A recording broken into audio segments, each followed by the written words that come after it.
Welcome back, everyone. This is Akinar here with more Elden Ring, where I have mostly recovered from the emotional roller coaster of last episode.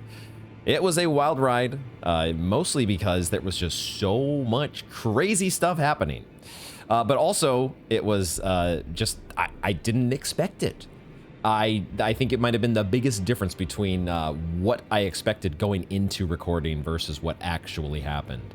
But it was so insane, all of the different storylines that we either finished or progressed. Many sad endings were had, and I'm still, there's part of me that's still shedding some tears for so many of our beloved characters, especially Blythe. I thought, though, in the spirit of the the ensemble that we had last episode in terms of quest lines, I might put together something a little new in terms of our Elden Bling / Fashion Souls. I have the ensemble here of the Glintstone Crown from the Primeval Sorcerer Lucette, Blythe's armor, Sir Jaren's breeches, and then I threw in the Albrecht's bracers just because they look kind of funky, and also kind of go with this stellar Fashion Souls outfit that we have going on here as we are pondering how we're going to be starting this episode.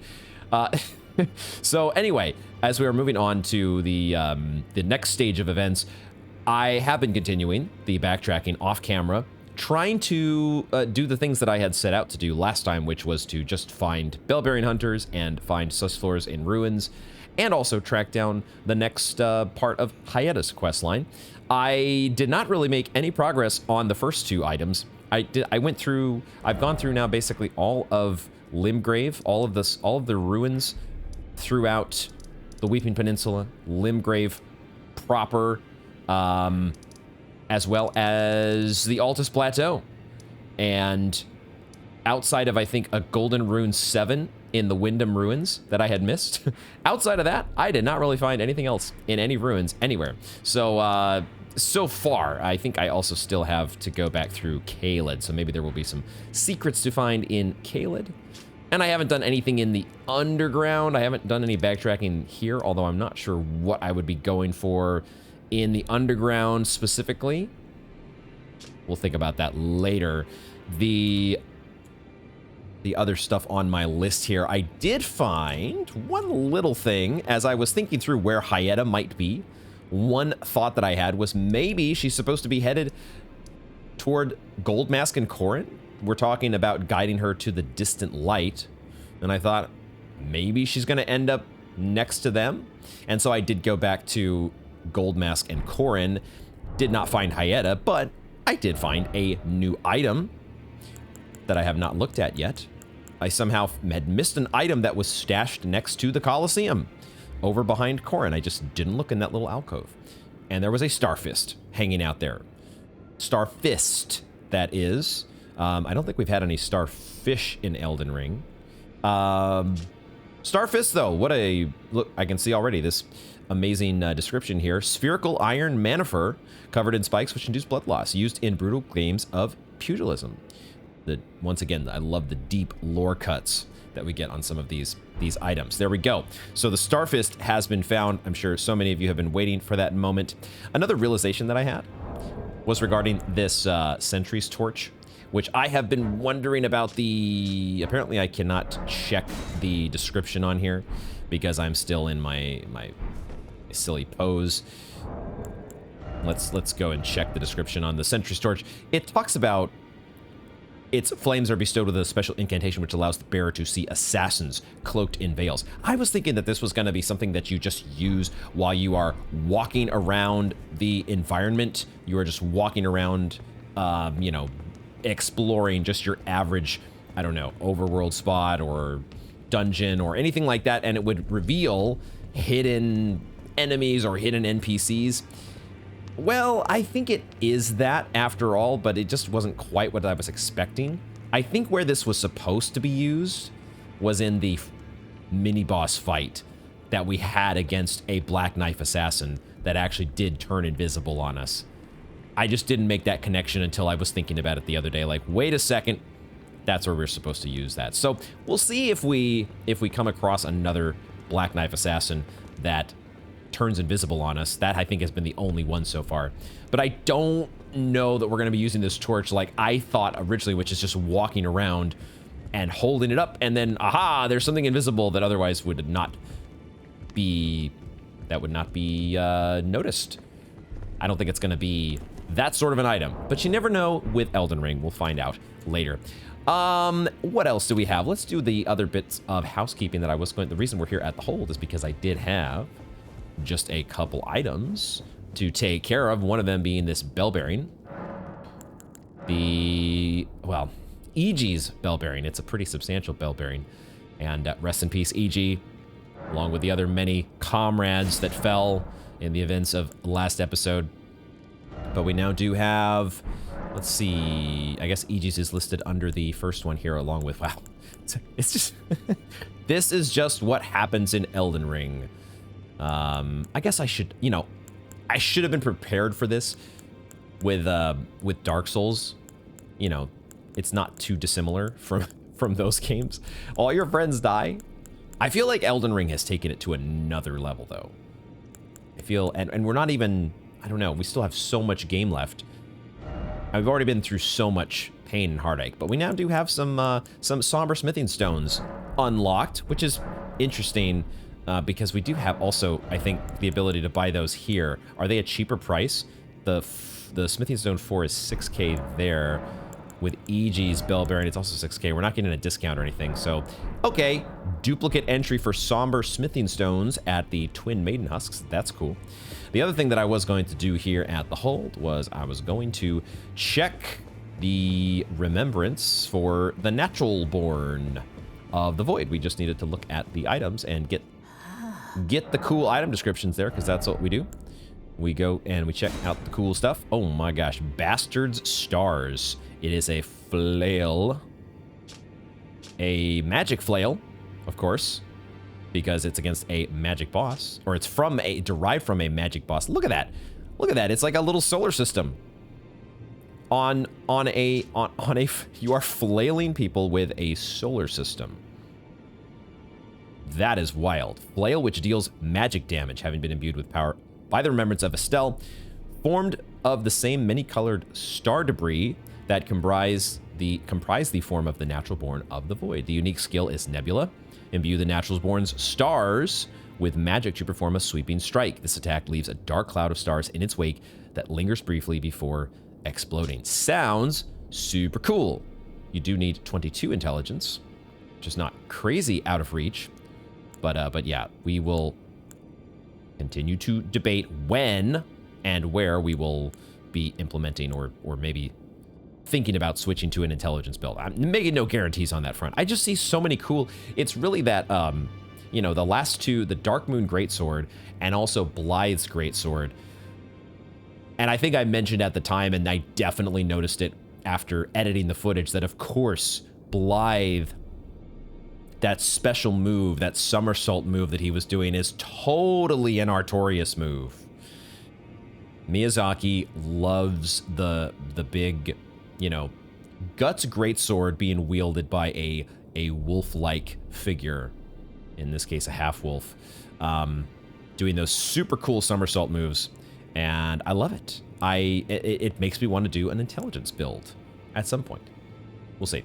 This is an Ash of War. Is this the first Ash of War we've gotten from a boss soul? I think so. Waves of Darkness. Plunge armament into the ground and release 3 waves of darkness. Follow up with a strong attack to swing the armament in a sweeping strike. That sounds pretty cool. You could do this, since it's an Ash of War, you would not necessarily need to be committed to a magic build. You could apply some physical based affinity if you were more of like a quality build or just a pure strength build. An interesting effect to consider. Okay, there you go. So there are the I indeed will be going forth, because we are getting around to another thing I should mention as part of the housekeeping. Another thing that did happen last time was, of course, our poor friend, acquaintance, Dialos did meet his end. And he also dropped a Newman rune, which I was rereading off camera.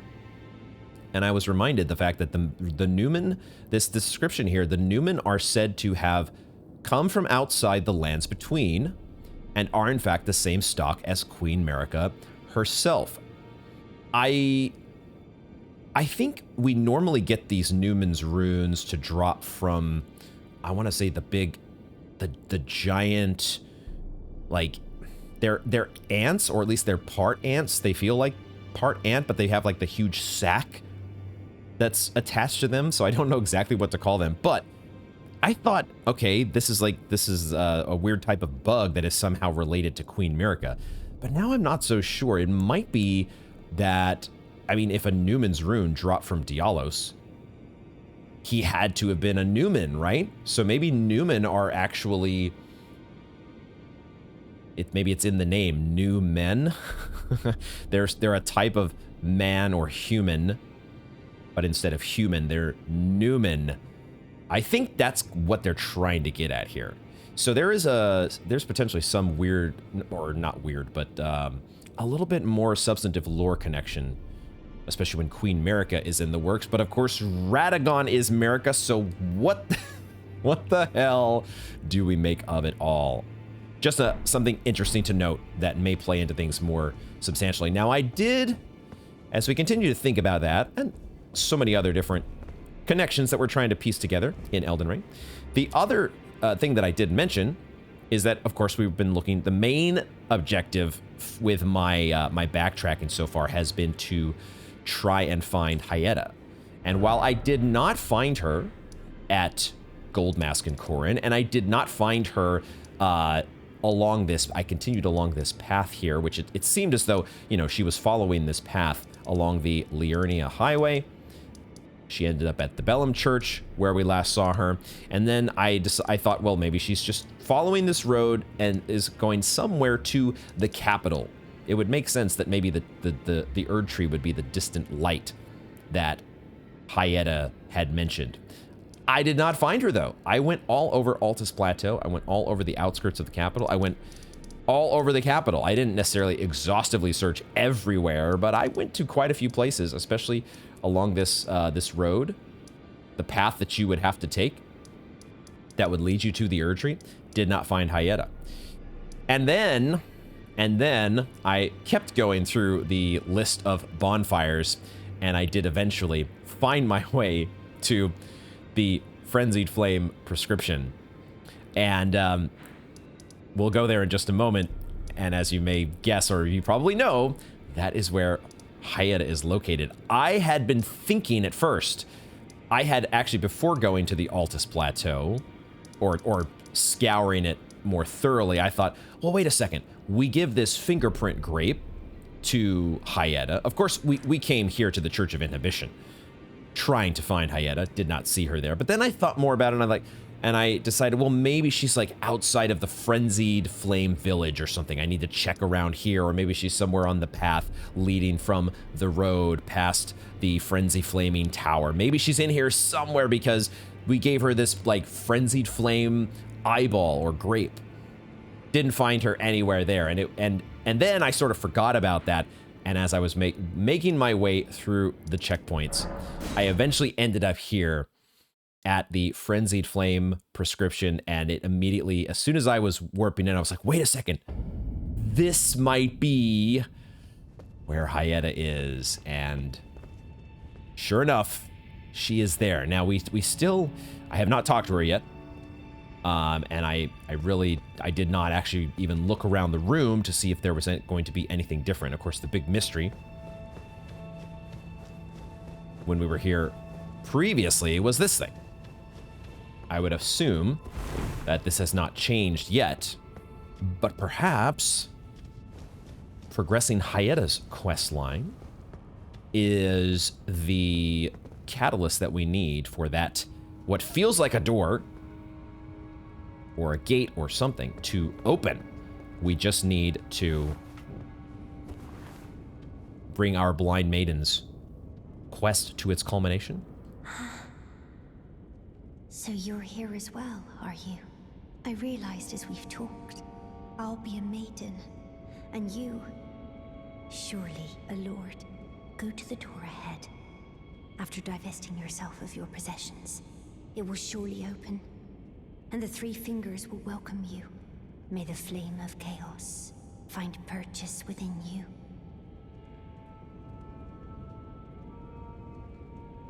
Huh. Okay, so obviously the door is connected to Hyetta. As I suspected, it is connected to Hyetta, but we have to approach it. We have to approach it after divesting ourselves of our possessions. Are we going birthday suit here to approach the gates? Go to the door ahead. After divesting yourself of your possessions, it will surely open, and the three fingers will welcome you.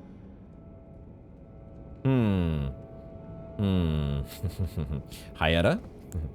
Hyetta? You wouldn't be playing some sort of practical joke on us here, would you? Are you waiting? Are you waiting for us to strip down to the bare essentials here, and then turns out you're not so blind after all. You're that blindfold, you're gonna be taking a peek out from under. Okay, the other thing to consider here is the fact that we were warned. We have been warned by Melina. We've been warned not to give ourselves to the frenzied flame. And she is talking here about, I will be a maiden and you will surely be a lord. This does feel, especially knowing what I know about DS3, this does kind of feel like this may have endgame implications. If we are giving ourselves to the frenzied flame, am I okay with that? If that is a permanent choice. I don't know if that's a permanent choice. Really don't know what the hell it means. All I can think is that potentially we are making some sort of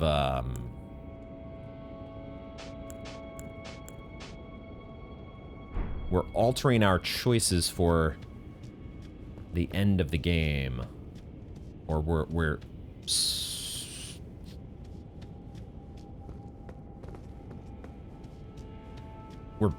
choosing a path is what I'm trying to get at here, or we're choosing an ending.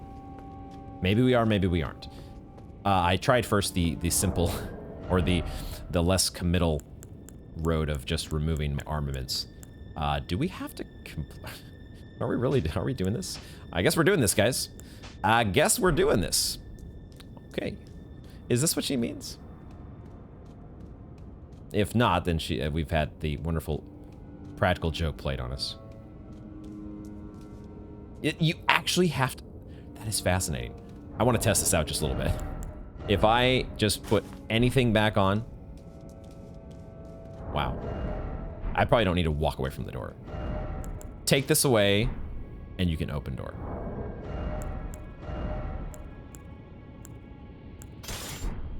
Okay. Maybe it's just the clothing. We don't have to be completely unarmed. All right, it is just the clothing. Okay.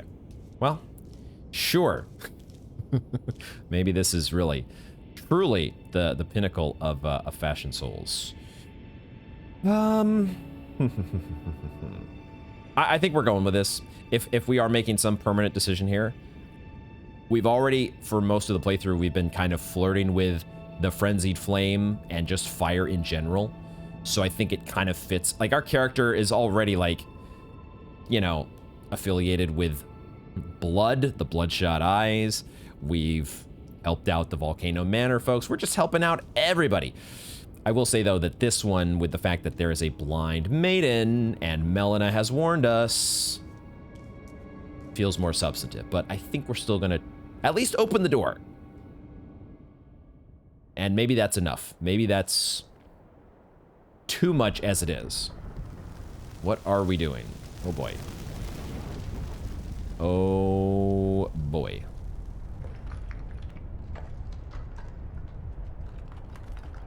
That is certainly very cool looking. I don't know how our hands, we have the most fire resistant hands apparently in all of the tarnished. Whoa, that's the three fingers, I guess. I mean, obviously.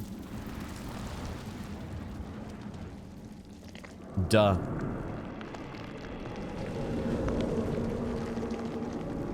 Hi, nice to see you. Nice to finally meet. I think. This is, oh boy. I guess we're doing this, huh? I guess this is it, guys. Oh my god. We seem so calm. Far too calm about this. Our character is way calmer than I would be, or that I am right at this moment. Ow.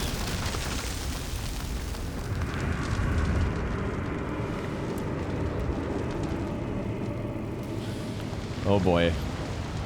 What have we done, guys? What have we done?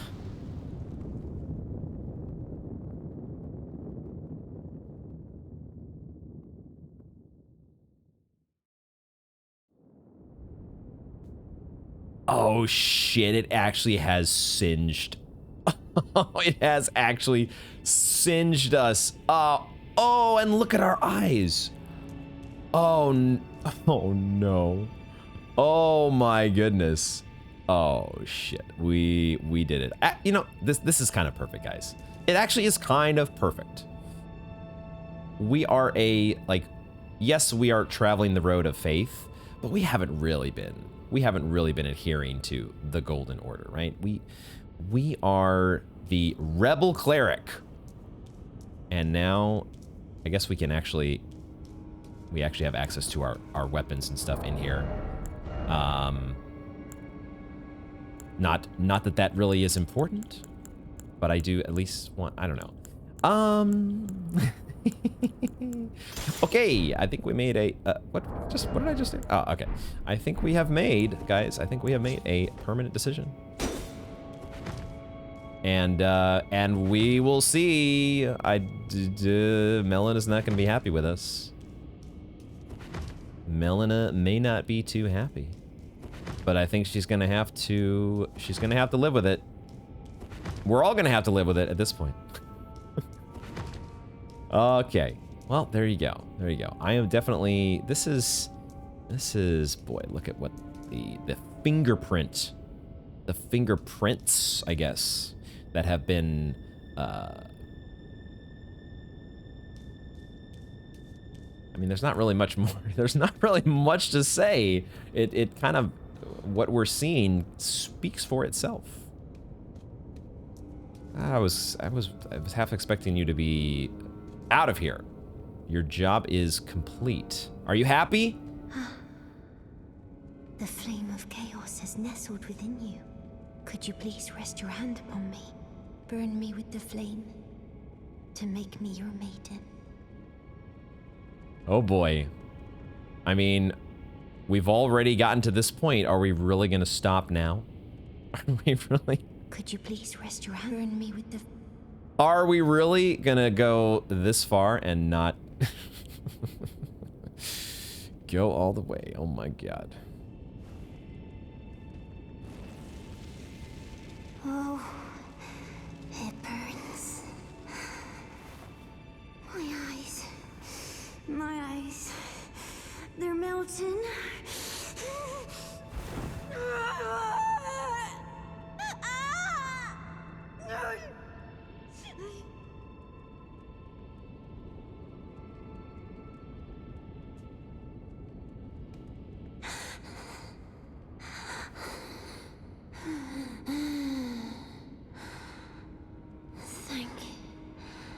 Thank you.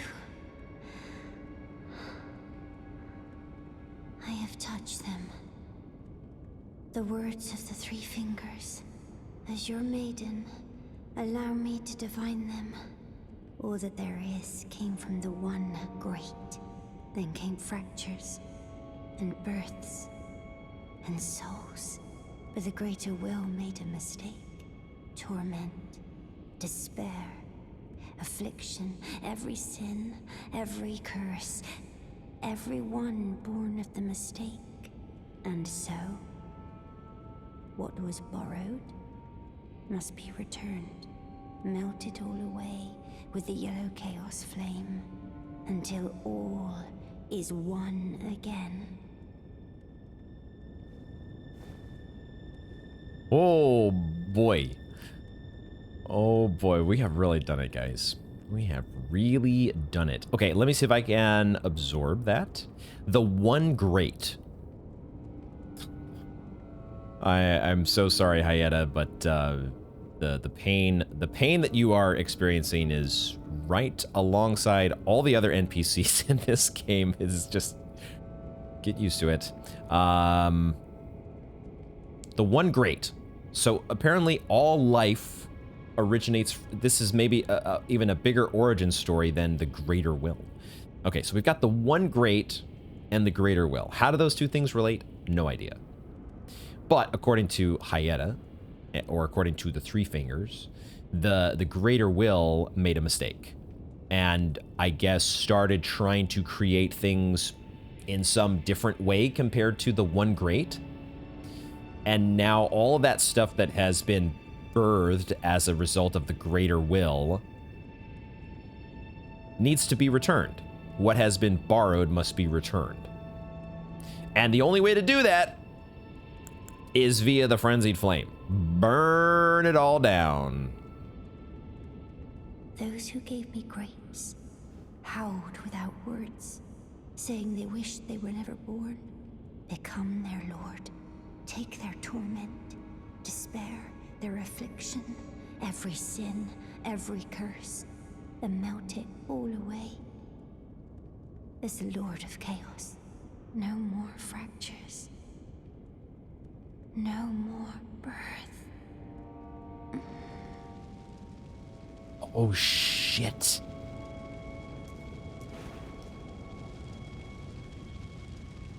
Oh, my goodness. Wait.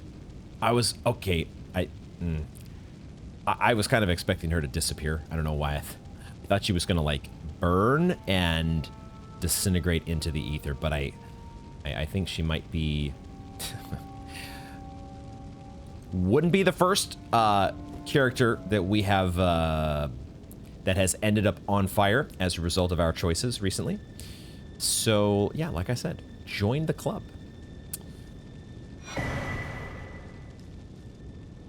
A Frenzied Flame Seal, as well as 5 Frenzy Flame Stones. Rest in peace, Hyetta. I think we did what she was hoping for. So I think at least she ended up satisfied that her mission was complete or fulfilled. We'll take a look at that seal in just a second. Wow. Melina is going to be so fucking pissed. You have inherited the frenzied flame. A pity. You are no longer fit. Our journey together ends here. And remember, should you rise as the Lord of Chaos, I will kill you. As sure as night follows day, such is my duty. For allowing you the strength of runes. Goodbye, my companion. Goodbye, Torrent.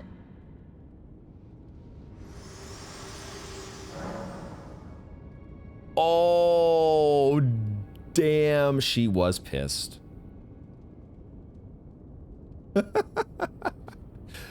Okay, I think I know that I made the choice that I wanted to make, because I did not feel in that moment where Melina was just I could tell she was just seething inside. She wanted to take it out on me right now. I don't know why she didn't, but she maybe is well, are we gonna have a boss fight against Melina? Or she's gonna act as an invader or something, probably. It feels like there's going to be a fight against Melina now at some point. Oh, shit. This is fun. This is definitely not the... Well, it's hard to say that has ever been a true ending in any of the Dark Souls games, and that's probably the same exact case here in Elden Ring. It's just you get the ending that you get, and I think this one fits for me. This is the one that I think just have gravitated toward. I kind of, well, okay, we'll see how this all plays out, but this has to be, like she said, Lord of Chaos, not Elden Lord. So whatever we become now, we're maybe still on the same general mission to get into the Erd Tree, burn the thorns, but now we're seared by the Frenzied Flame. So doing that and ascending to the throne has a whole different connotation to it, which I find so exciting. I kind of like, I don't know that I want to run around naked for the rest of the playthrough. Okay, Hyetta has disintegrated as I was thinking she might do on the spot. So we have completed, wow, Hyetta's questline was, I think, you know, I was gonna say it turned out to be much more than I expected, but I was starting to get the feeling, just because of the tie-in, the similarity to, you know, DS3 and the Firekeeper. It feels very analogous to what we did there. And in that case, I think I was also making I think I made a similar choice on my first playthrough. I think. Regardless, we're going to try to reassemble our fashion souls here. We may, as the need arises, or as the situation warrants, we may reveal our imprint in the future, but for now we will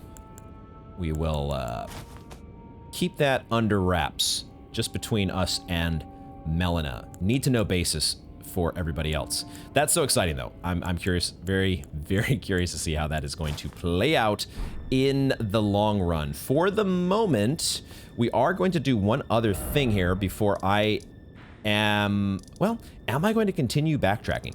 We don't really need, I think I will probably continue some backtracking, but let's do one thing first. Let's head back here to the Volcano Manor, because this was another thing. Well, let me warp to this other spot first.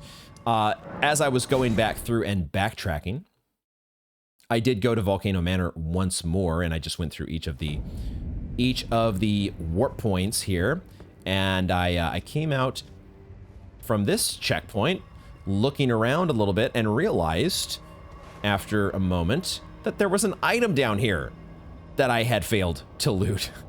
And I also noticed that it looks like there are some enemies down here which I'm not sure that I have faced yet. And I thought, okay, how did I miss what looks like an entire section of Volcano Manor?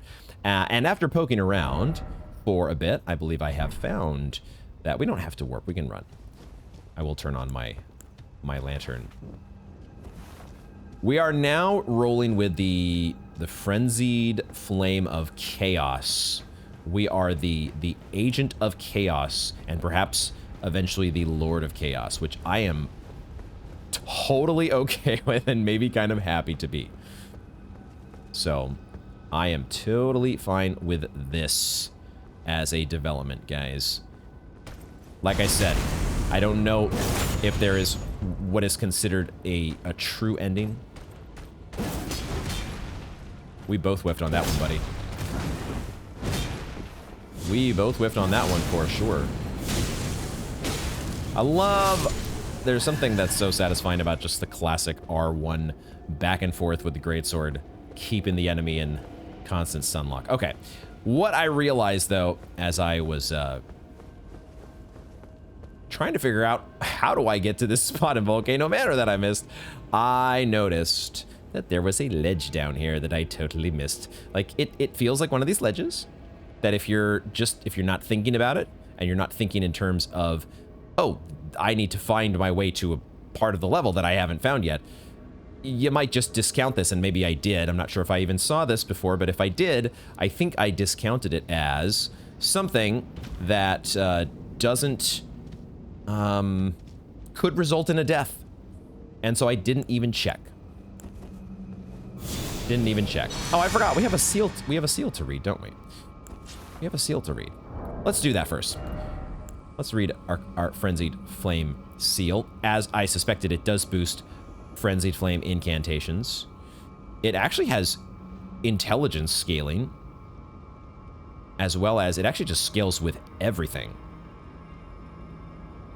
So this is like, maybe this is a later game seal, once we've like leveled all of our stats, main stats like strength, the damage stats, strength, dex, intelligence, faith. That's kind of an interesting build to think about. It's not a quality build, it's an all-ity build. Formless Sacred Seal bestowed by the Maiden of the Three Fingers. Enhances incantations of the Frenzied Flame. This seal is the mark of the Lord of Frenzied Flame. Scales and incantations using everything all together. It's an all-ity build. I don't know, what do you think, guys? I kind of like it. New term spawned. Okay, so probably not switching to that Frenzied Flame seal right this second. I'm kind of a big fan. Kind of a big fan of my throwing stones with our claw mark seal. Kind of a fan. Are these just bats? I guess these are just bats, huh? They look like they might be a different kind of enemy. Different type of enemy from way up there, but they appear to be just regular old bats.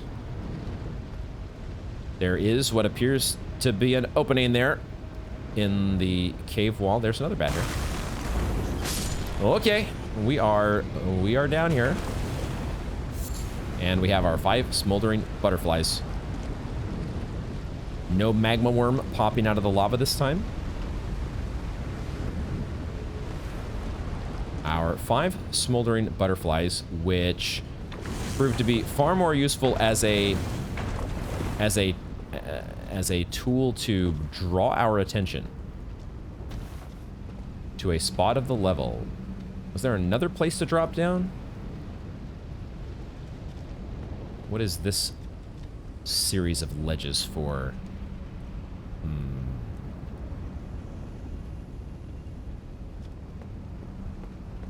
We're gonna go over in this direction first. Let's reapply.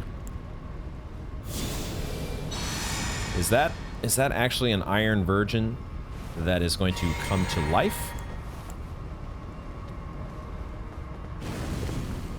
Or it really is dead? I think it really is dead. Where's the ambush coming from? I'm waiting for the ambush. So far, no ambush.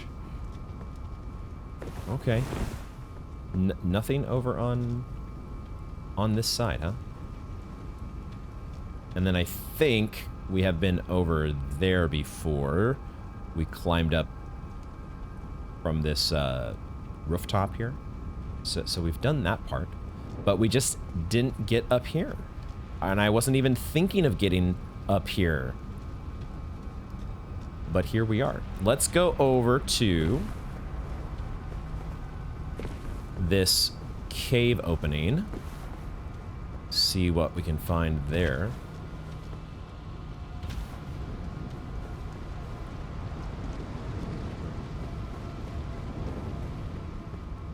More Frenzied Flame?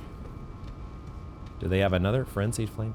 The Three Fingers is also gone now, isn't it? The Three Fingers imprinted itself, and then similar to Hyetta, it said it burned itself away. It passed on its spirit or essence knowledge, perhaps, to us. And maybe that is the way of the frenzied flame, is you burn it all down eventually. Where are we going here? Where the hell are we going to end up? I'm going to avoid looking at the map for now, because the map might give something away. Oh my god. Wow. Okay, we almost... Don't know if we'd have died there, but... That jump... The bonk almost cost us.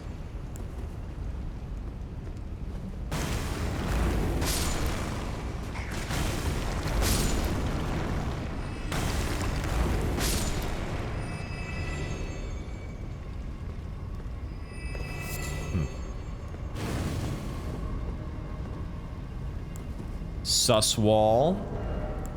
Can bring back our torch as well. And we have enough equip load that we can afford to do the sentry's torch. Not a sus wall, huh? Gotta say, bit surprised. Okay. It just feels like the way that the thing is... It has a... I don't know, a curvature here that would suggest that that's a sus cave wall, but perhaps we're not completely in tune with sus cave walls just yet. We have another drop. We are going way down here. Oh my gosh. Okay. At least so far, this part... That was another thing I didn't think about too. I forgot to mention that I had thought about. Dude, it's kind of this... It's almost a similar drop to the first one we did. Similar bonk there. I was gonna say though, Hyetta.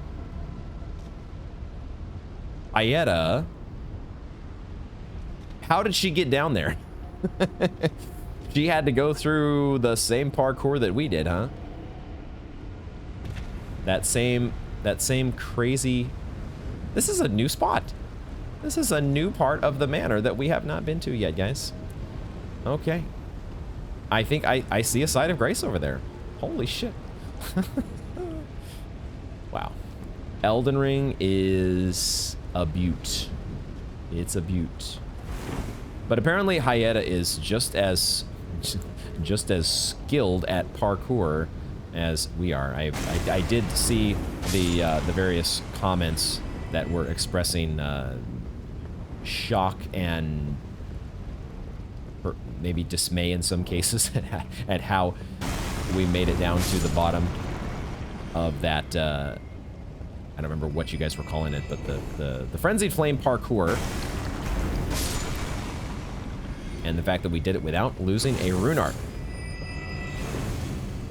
I do think we got very, very lucky in a couple of those cases. I was basically, with every single jump, I was kind of half guessing and just hoping and praying that it would work out. And it did. Sure enough, it did. But it also apparently worked out for Hyetta. Who knew? Who knew that a blind maiden was just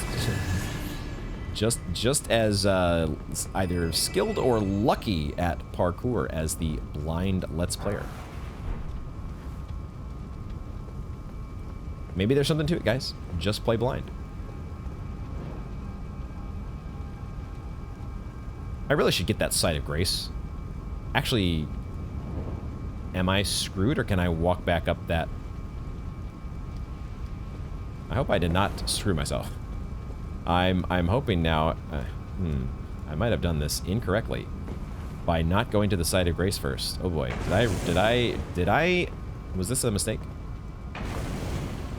Okay, at least we can walk up here, but then what? Oh no. Oh no, guys, I think I fucked up. In all that all that talk and lack of focus, I think I fucked up.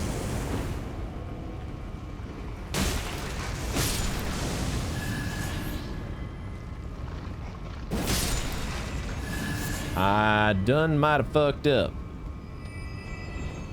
'Cause I don't see a way.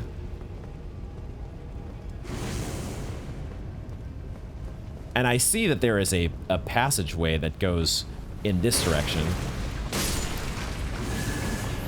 Which, I think I made a mistake. I regret everything, guys. Is there really not a way for me to get up? I think I'm screwed. So, we are going forward. I'm gonna have to redo that part to grab that side of grace. Are we headed for some sort of a secret boss fight here? I do have my lantern on. This floor is I can see it. It's cracked. The floor is freaking cracked. Boy, okay. I was thinking we were gonna have a sus wall there because the game kind of had a frame rate hiccup. Yeah, okay. We're going down, and I didn't get my side of grace, so you know, it is what it is. YOLO.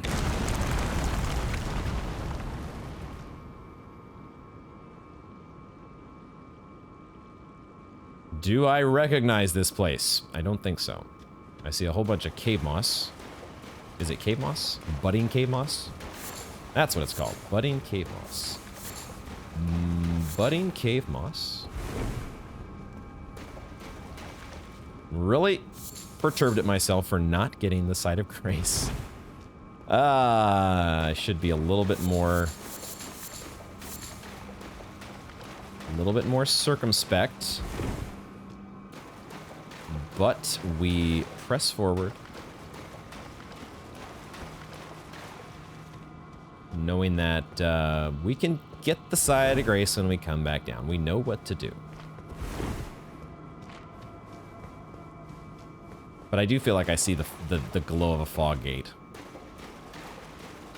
Yep. There's a boss fight here. What the fuck? Okay. Okay, yeah. Do I want to... We're gonna keep our setup the way it is here. And I will drink my Flask of Wondrous Physic. And we go. Abductor Virgin. It's a double... Why are they called... I thought they were iron versions. Okay, so we don't want this sword, because they're kind of set up to be resistant to fire. So I think we want the stone, or do we want? This wouldn't do anything, would it? Actually, it's it's dealing damage. I don't know if it can poison them or give them scarlet rot, but it is doing something. It's not doing nothing.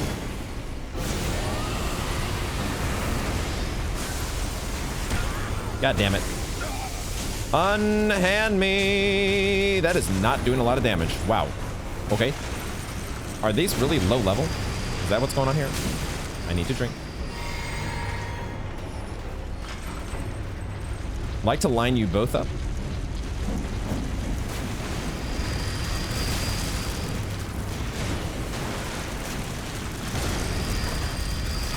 Okay. Frame rate hiccups. Do not think about it. So, abductor virgins, huh? Abductor virgins. Iron virgins, abductor virgins. I think we get the idea either way. Damn it.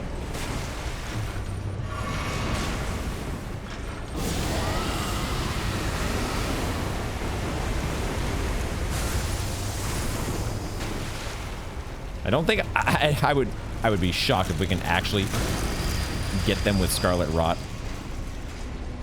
That would be a stunning development. They're not threatening us in terms of damage, even if they do grab us. I feel like that grab attack is usually so much more detrimental. Okay, lightning on the other hand, though, we should have been using light. Have I never used any sort of a lightning attack against you? I'd like to line up. I want to get the 2-for-1. I want to get the double kill. I think we actually... I think we actually dodged the grab attack because we were in the middle of casting our frozen lightning spear, which was kind of badass. Okay. All right, enemy felled. We found the secret mini boss under Volcano Manor. Inquisitors Girandol. Instrument of torture used on nobles behind the curtain at the Volcano Manor of Mount Gelmir. Pay no attention to the Inquisitors behind the curtain. Its numerous spikes pierce the flesh, then singe the wounds with flame. The smell of burnt blood induces despair in the victim. A candlestick conceived by a thorough mind. I see. It is a faith. It does scale with faith. Does fire damage. A spear, huh? Try that one out real quick. Give it a try. Just try it on 4 size. And see. Okay, so I want to, we obviously want to get that side of grace as well, because I think there might have been other stuff to find up there. Oh, it is actually, it is lit like candlesticks. Okay. That's, okay, sure. I could see upgrading this and potentially using it. We'll think about that one. I am kind of loving my blasphemous blade, guys. Not gonna lie. There's a side of grace here. I will take it. And did we... Wait a second. Where the hell are we? We are going back out onto the Altus Plateau. Wait, are we... Is this it? Is this the opening that I was wondering about? Oh my god, it is. Holy shit, guys, we found the opening. I mean, I kind of knew it was an exit. I just didn't know where the hell it was from. It came from Volcano Manor. Okay. Oh my gosh. Abductor. It's the Abductor Virgin. The Abductor Virgin. Oh, man.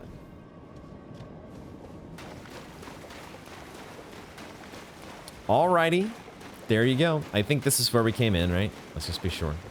Has to be, right? Because I think those are the only 2 ways in and out. Okay, there we go. So we did get abducted once again, but we managed to get the first try, and there we go. The Volcano Manor secret has been found. Let's, I'm gonna quickly backtrack in order to get the other side of grace. And we are back, and I don't know if I saw you before, but I saw you this time. Oh, and that did not kill you. What the fuck? We don't crush you with our massive stone. What the fuck?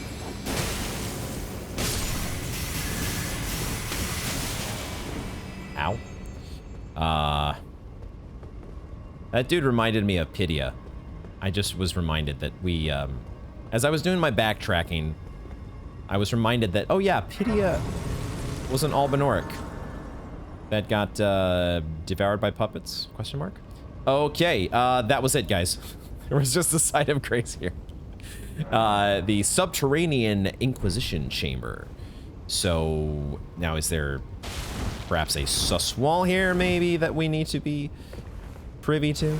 Oh boy, yeah, the we see many of the torture devices that the Inquisitors we've already been introduced to in much of the rest of Volcano Manor. Okay, all right, is that...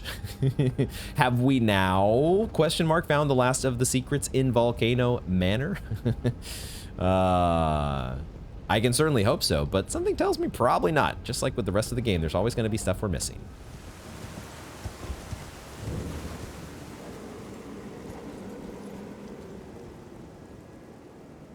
Excuse me? The beast clergyman is gone? And I hear some very daunting roaring coming from the outside. What?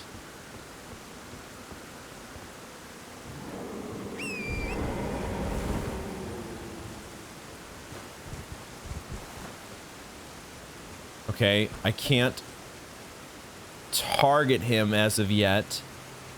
I really don't want to be doing battle with him. I mean,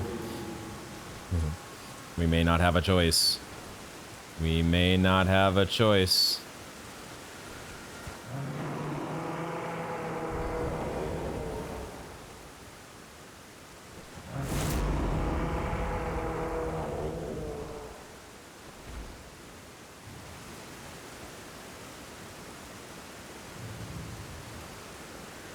I'm so ready for the moment that that the beast clergyman goes red eyes on us, just like Blythe, because that's just how it goes with all of our friends.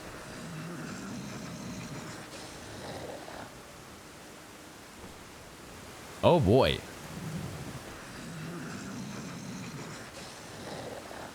This might just be something that he does from time to time. Goes out to howl at the moon.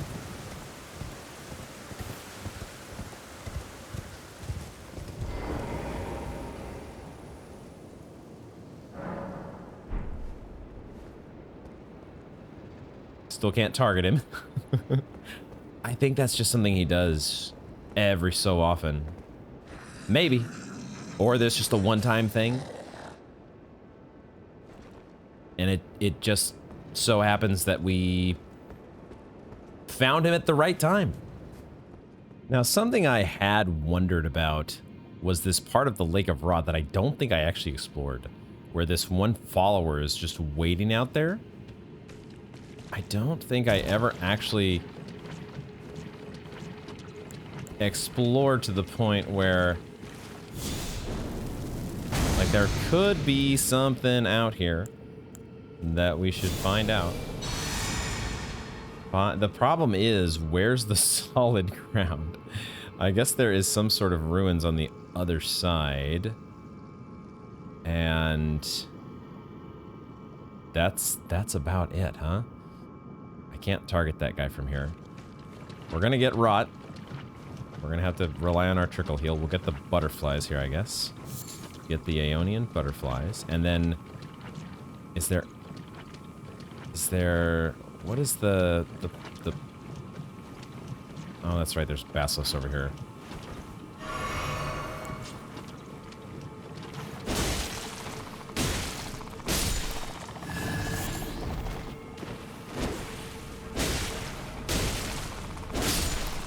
So there are these basilisks, and then this guy. Well, I guess we just didn't kill. Oh, I can't target him? Can I not target you? Hello? Okay. Let's reapply our trickle heal.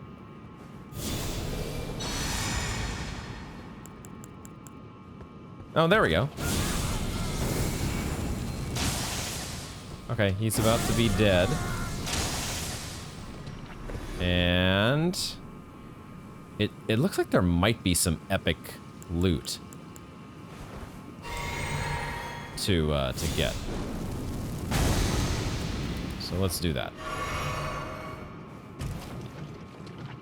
Let's grab it. What do you have? It's just a very suspicious... It was a very suspicious enemy out here, right? All by himself? There had to be something. An immunizing horn charm +1. There you go. Okay. It was just on my mind to check out this part of the level, and somehow I just never made it over there. But I guess now we have the upgraded talisman for dealing with Scarlet Rot. Raises immunity, which governs resistance to poison and rot. There you go. The ancestral followers. The horns of a long-lived beast. Yada, yada, yada. There we go. Okay. Add another one to the ever-growing, maybe one day complete, talisman collection.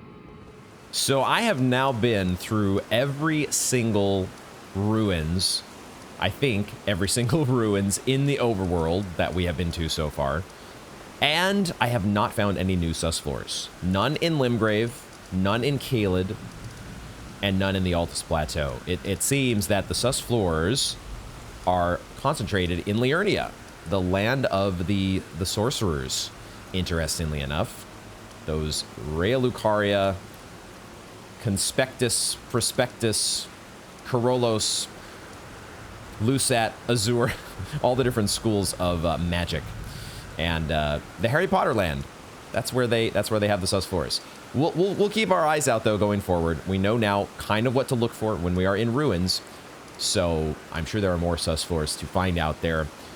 I did also quickly, I purchased the Nomadic Cookbook 15, which has this Rotbone stuff that I had been holding out on. I just decided, let's just grab it while I'm out in the neighborhood. And I grabbed also the Fashion Souls, the Champions outfit from our friends from the Badlands, Horlo, which who we've not met yet. Looking forward to that. Nefeli Lu, we are well familiar with. This Great Helm kind of looks like Solaire's helm. Anyway, those are in our. I'm gonna be probably. I'm not yet going to purchase every single Fashion Souls item from every single merchant, but we'll do it here and there as the situation arises. I also am here at the Isolated Merchants Shack because I did find a Bell-Bearing Hunter. Finally, we found one, no sus floors, but did find one Bell-Bearing Hunter who we're going to be taking on in a moment. But yeah, I think that is going to otherwise wrap up our backtracking. It has been such a successful backtracking. So glad that we got so much progression and completion in many cases to various NPC quest lines. Feels very good to have that. We've taken off a couple of the open questions from our open questions list.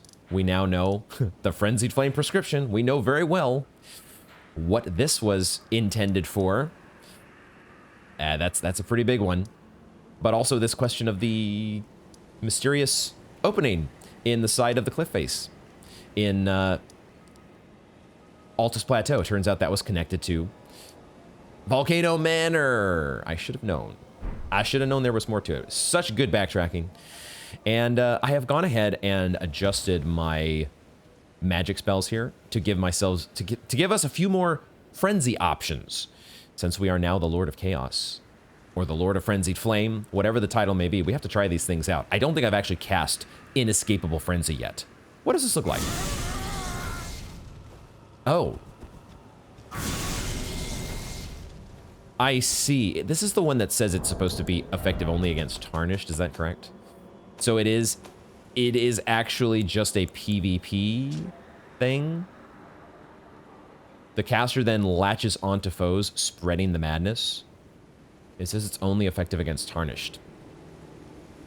Something tells me this is not going to work against the Bell-Bearing Hunter. We'll find out here. Why don't we find out? We're gonna sit at the bonfire first. No, we can warp to it, right? We warp to the bonfire because I think it is nighttime now. It does say nighttime literally on the screen. So warping to this should bring the Bell-Bearing Hunter to our neighborhood. Correct. There we go. Our merchant has fled the scene in anticipation of that. We'll give ourselves our freebies here. Give ourselves the freebies. And we'll see. I don't think it's going to let me grab onto the Bell-Bearing Hunter, but I want to find out. I want to find out if this is a thing. Yeah. Nope. Okay. All right. We experimented at least. We experimented.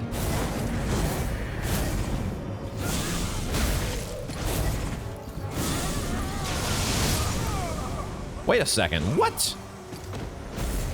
How did you do so much damage to me? What the fuck? That was unexpected. I guess I had taken some hits before that, so I wasn't exactly at full health when he brought down his shield bash. I was not prepared. Good lord. Okay, let's get our runes back. Let's get... Whoa, my goodness. I was just trying to cast some frenzied spells, bro. That's what I get for trying to have fun. So there goes a rune arc. And the Bell-Bearing Hunter is, what the hell happened there? I need to pass the time again. This part is just a little bit cumbersome, because you do have to pass the time. And then you have to warp back. Admittedly, the Flame of Frenzy, the spell, is maybe not the most effective spell against the Bellbearing Hunter, especially if we cannot poise through his hits when we are trying to cast it. Let's try to get ourselves a little bit of distance, shall we? Casting this from distance maybe is the smarter move. That was still not the most insane damage ever. What about Frenzy Burst? I think he is pretty fire resistant. I've also equipped several of the dragon spells. The dragon communion spells. Let's try not to back into wild dogs. Wild vicious dogs from the surrounding Caelid environment. How do you like Dragon Ice? Dude, why do you do so much damage? It's probably not that he does so much damage. It's probably that I have so little health now. Because I have decided to gimp myself in the health department. Alright. Attack, please. Backed up against a rock here. My favorite place to be. My favorite place to be.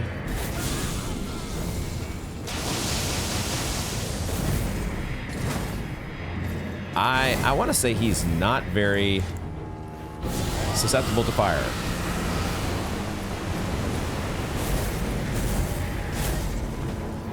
I don't like the terrain around here. The rocky terrain is not allowing me to navigate as freely as I would like.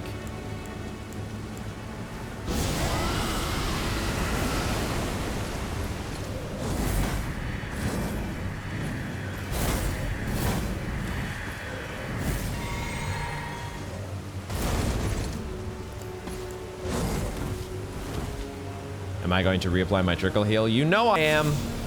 You know I'm going to do it. Am I going to reapply Flame Grant Me Strength? You know I am. Even though the fire spells don't really work against him. You know we're going to do it. Did I literally... Okay. Man.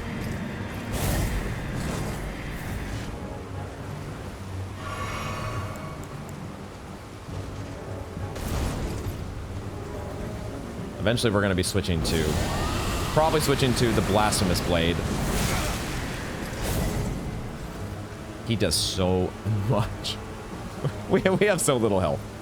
That's what it is. We have so little health. I'm not drinking my Flask of Wondrous Physic, guys. What is wrong with me? Alright, I think it's time to stop dinking around. We actually have to do something to this guy. I really should not even be rolling. My shield is so stable. Just block everything.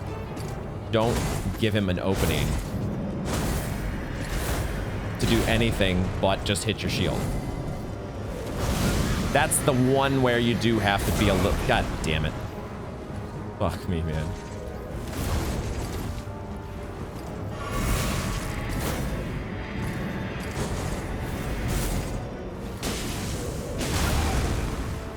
Not dead somehow.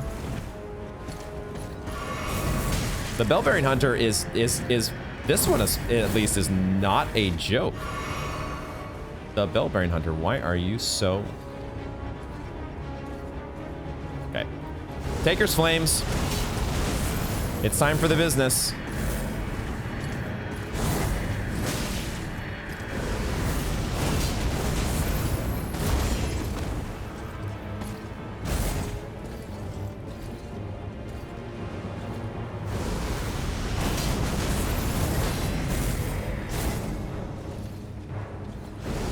No more fucking around. Taker's Flames. Bail us out.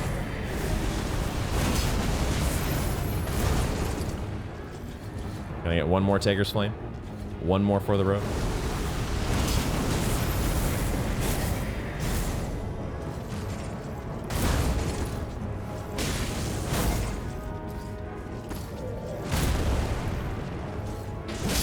Jesus Christ. I think that's probably worth a Valfoot. Yes. Gravity Stone, Peddler's Bell Bearing. Jesus Christ. That was more fun than we should be allowed to have, let me tell you. Okay, all right. Just a regular old Bell Bearing Hunter. And I'm stressed out, guys. This game, why do I play Elden Ring? Why? You guys know, you all know why we play these games. They frustrate us, they tilt us, but they are so fun when you do finally get the win. Okay, we now have all that to be able to buy unlimited Gravity Stone Vans and Gravity Stone chunks. I'm so happy, guys. My day is made. Can we level up? We cannot level up. So, we are going to check our list. I went over the fact that we got a cookbook. We have a Bell Bearing Hunter. We've taken items off our open questions list. I don't know that I mentioned it yet, but I did also do an NPC sweep. There's not really as many NPCs to sweep through as we once had. We had our new little interaction with Garank, but otherwise, people that I thought would be interested in the fact that we are the Lord of Chaos. Gold Mask and Corrin, Gideon, the Finger Reader, back at the hold. None of them cared. Muriel doesn't care. The only one we pissed off is Melina. Which is maybe a big deal. Like, I don't really regret doing what we've done with the whole Frenzied Flame and the Three Fingers, except the one potential regret is missing out on potential lore with Melina. She's given us a lot of dialogue regarding Marika. In the words of Marika. Those parts have been really, really fascinating. So we might have missed out on future interactions like that. We'll see. Maybe we'll get some other lore to replace the lore that we've missed, potentially. That's about the only regret that I have, though, because even though I am not myself, we're going to go here to the Cathedral of Dragon Communion, by the way, and buy the rest of the spells. I myself am not a chaotic guy. I'm a very orderly, structured, try to be thorough kind of guy. Which is probably why when you're playing a video game and you get to live out, you know, this something that you wouldn't otherwise do. Engaging with chaos, engaging with the Frenzied Flame. That kind of especially when it comes to the potentially the ending of the game. Sticking to the you know, prim and proper Golden Order ending it doesn't sound as fun as going down the road of chaos. Okay, Smaragd's Glintstone Breath. We have the Dragon Hearts, right? We've been killing dragons all over the place, and I just all of a sudden realized, wait a second, we have Dragon Hearts. Time to go buy some dragon spells that we couldn't afford before, or we couldn't afford them all. We'll get Exike's Decay. We will get Dragon Maw. And we'll get this one, the Grail's Roar. This could be very cool against bosses, being able to reduce attack power and defense. I like the sound of that. Question is going to be, how long does it last? Some of these I may do some testing off camera to figure that all out. But I do want to try to keep playing around with the Dragon Communion spells. Let's at least, I'm gonna replace this Glintstone Breath with Smaragd's Glintstone Breath, just to see. I've been kind of in my mind thinking that these, like this spell here, because it deals magic breath, that it would scale with intelligence. But I'm not sure that's the case. I don't want to know, obviously. But it might just be that it does magic affinity damage, but it actually scales with Faith and Arcane. Because those are the spells that it requires. I don't know for sure. Don't know for sure. But then we now have all the dragon spells and we can do things. I guess I'll keep this ice on here. I'm not exactly sure how I want to play this. We've never actually cast Dragon Maw, have we? Maybe we'll put Dragon Maw. We'll have these 3 dragon spells on here. This feels like a decent variety. This Inescapable Frenzy, I think we're going to have to ditch this because it doesn't really... It's meant to be more of a PvP thing, I think. It definitely did nothing against the Bellbearing Hunter. Would it be useful against some enemies? Debatable. I think I like the idea of giving myself a Black Flame option. So we'll do Black Flame. Single target spell there is fine. Okay, so I think our spells are good to go. I think we've done all our business. Backtracking, NPC sweeps, Dragon Communion spells. It is time, guys. It is finally time, I think, to press forward into new content. We did new content, obviously, with the Lord of Blood and the Moonlight Altar. We've been doing new content. It's all new content, right? If the backtracking, the NPC quest lines, it's all part of the game. But it is finally time.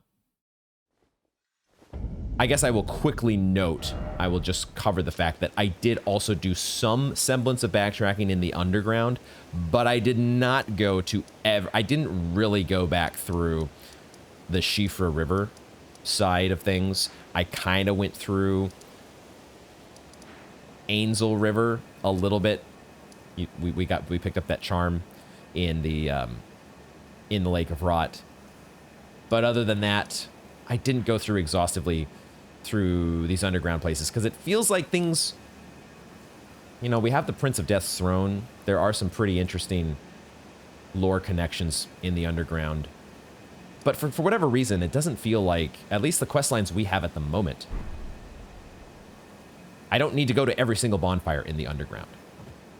And so I didn't. We'll see if it makes sense in the future to backtrack into those places. Here we are. Here we are as I collect myself and start to think about the Forbidden Lands. This place is sure as hell foggy. That is the one thing I have in my mind. I've been looking forward to getting back to the main quest, so to speak. But I have not necessarily been looking forward to this area because of the fact that you can't see a damn thing. We'll see how this goes and what is waiting and lurking in the fog to murder us. We will definitely activate our non-useful summoning pool. And then I think our first objective is to go for the map. Which appears to be beyond the Grand Lift of Rold. So I'm not sure. It looks like maybe this might be the end of the road. I don't know. Let's set ourselves some waypoints to help navigate through the fog, though. And let's see what happens. This, I'm nervous, guys. I'm nervous because don't know what to expect. Okay, Vulgar Militia. I do see those guys. We're gonna try to ignore them, although were those bestial? That they're using Beast Claw. Okay, so they've got some bestial communion spells that they have upgraded to. I don't think they've been using those before. Oh, what did I see? Oh, I see. Ooh, is that a Knight's Cavalry? It is a Knight's Cavalry, actually, isn't it? There's a Knight's Cavalry here, guys. Okay. Knight's Cavalry. How do you like Glintstone Breath? You are so far away right now. I did not hit you a single time with that Glintstone Breath because you were just running around.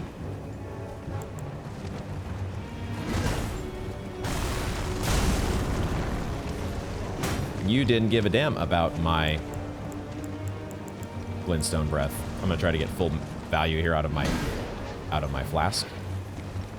Okay, so a Knight's Cavalry is a nice introduction to a new zone because we know we have crossed paths before. Oh my gosh, what is this? What is this pathing right now with the terrain?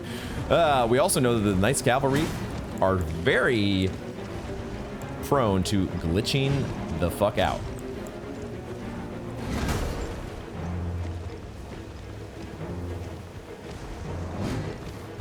Taking advantage of the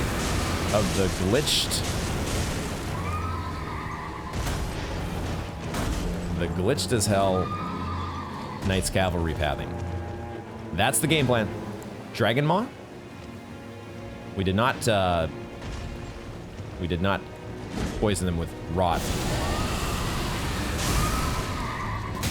That did pretty decent damage, actually. That was not bad in the damage front.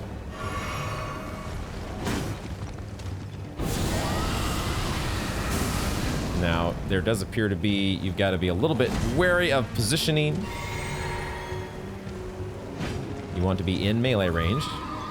Makes sense when you're doing a big bite. But boy, do we get some poise out of that. Or at least it seems like we get some poise out of that. Wow, I did that wrong. Okay, maybe there's more range on that spell than I thought.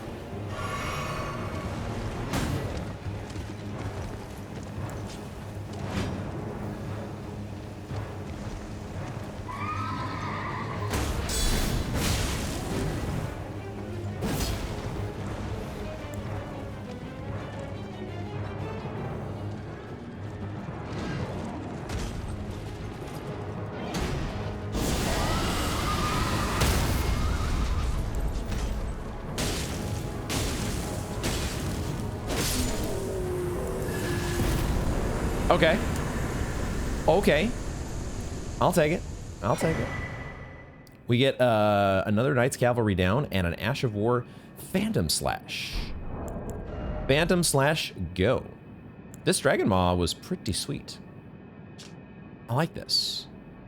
There's no charging of it, right? Okay, so you just do the one bite. But that actually did look like it reached farther out. Terms of range. Not bad. We'll keep using that one. Phantom Slash, skill inspired by the fond remembrances of the Knight's Cavalry. Creates an apparition of the Knight's former instructor who guides a joint lunging upward swing. The Knight's former instructor. So the Knight's Cavalry, their former instructor. This creates an apparition of that former instructor. Okay, I had to parse that. Sometimes when I'm reading the words, like, there's the part of my brain that's like, I am on camera orating, and like the public speaker in me is like, that's the part of my brain that's on, not the part of me that's actually like fully understanding the sentence. So I have to sometimes go back and reread. What did that actually say? What did I just read? Okay, so this one applies to polearms and twin blades. Potentially, could we throw that on this Inquisitor's Girandol? There are so many options to consider. So many options that I will at some point. I love this Blasphemous Blade, but I will be at some point thinking about another weapon to just try out because I love the variety. We will do that eventually. Okay, so a Knight's Cavalry. We're just gonna, we're gonna go back and level up. Now that we have some souls, I wanted to just naturally get some souls rather than popping them from my inventory. And now that we've done that, let's level up. What are we leveling? That's the question. What do we level? Did we want to get strength? We are now, I wanted to get strength to 44, correct? Because of the shield. We did that. I mean, it's at 39, but I can get there with the Soar Seal. So we've done that as our short-term goal. What were the other goals that I had in mind? It might be a good idea to start leveling hit points again. I'm feeling the hit point pinch. Oh, right. That's what I wanted to do. I wanted to get these two, Vigor and Endurance, the same way that we leveled strength so that we didn't need a rune arc to wield our shield, let's do the same thing with vigor and endurance, so we don't need a rune arc to get us to those soft cap levels of 40 and 50 respectively. Let's do that. And more hit points is not a terrible thing, I tell you. I'm also going to switch back to this. I do like the increased, like these charms that increase or lower. It's not increase. It lowers your damage negation. Because while I do, you know, I do want to. I have this part of me that wants to make the game harder, but I also don't want to make it so hard that it's unenjoyable. I want a challenge, but I'm still on a first playthrough. I'm not looking to do a challenge run per se. So I'm trying to thread this needle. I'm trying to find the balance between driving myself crazy and actually still presenting enough of a challenge to where it makes it a little bit more compelling from both. Oh wow, okay, so let me finish my thought. I want it to be interesting to watch. I don't want the entire game to be a cakewalk. And it is Elden Ring. It's probably not going to be a cakewalk the entire way, but these little things like lowering our HP a little bit and putting on charms that increase the damage that we take. These things I do think help. It definitely makes it a little more interesting and challenging to me, and hopefully it's more interesting to watch. While also not doing something like, you know, a soul level 1. We're not doing like a soul level 1 first playthrough. Nothing like that, so we'll see how it all goes. So far, it's just the Vulgar Militia out here, guys. The Vulgar Militia. And these guys, you know, they're nothing to... never take any enemy lightly. We've definitely died to the Vulgar Militia out of nowhere before. I guess we haven't looted the Vulgar Militia helm before. So there we go. We got that. It's interesting that we are... Is that another Crimson Scarab? Or is that a... That is another Crimson Scarab.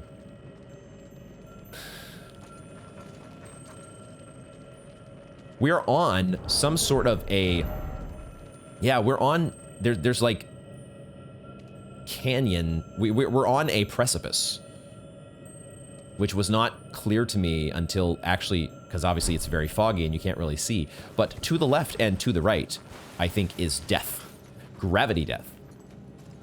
Specifically. Although there may be some hidden... I'm seeing a place right here. There could be some places to fall to. This is going to be... Torrent's head's in the way. This is going to be... a bit of a nightmare to explore, isn't it? This is going to take me some time to fully explore this area. The way that I like to, at least. Do I see a Site of Grace? Or... Oh, it's a golden sapling. Okay, yay. Yay, golden seed. Oh, that's a cerulean scarab, which we don't need either. Man, so many scarabs. So many scarabs. What is the reasoning behind all of the scarabs? Stake of America. Stake of America. Does that mean we have a boss fight? Or a mini-boss? I think so. I think so. We have summons at the ready. I've been using this Omen Killer Rolo for a lot of my backtracking through ruins and whatnot. He's pretty cool. I don't know if I will use him against a boss or mini-boss. Are we at a minor Erdtree that's been, like, decayed, corrupted, dead? Is that why... What's going on here, man? What is going on here? I see... Are we already at the... We are close to the Grand Lift, but there's this... What looks like the end of the road on the map. Some statues that feel similar to the statues that we've seen along the road leading here. Or did we see these statues? We've seen similar statues that have kind of the vines. Did not mean to sprint. A Blackblade Kindred, really? A Blackblade Kindred. All right, all right.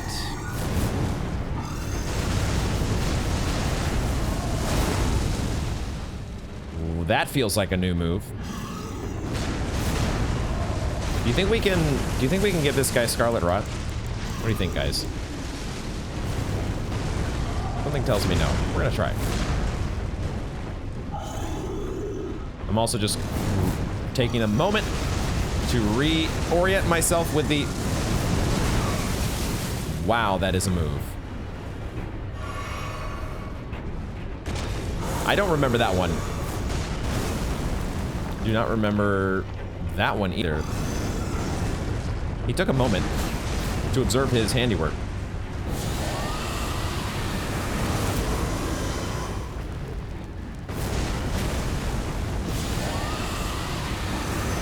No, he dodged our dragon breath.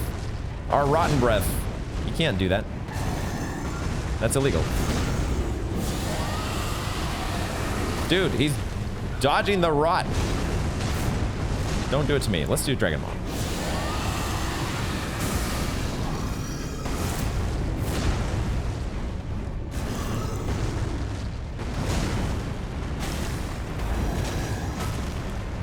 Stone of Garank's not bad.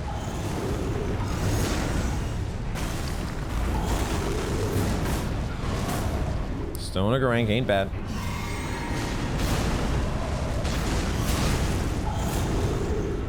Need to drink my drink. I need to drink my flask of wondrous physic.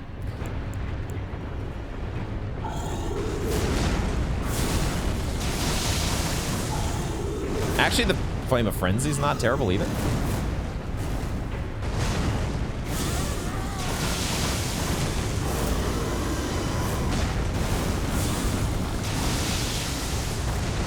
He just dodged all of that.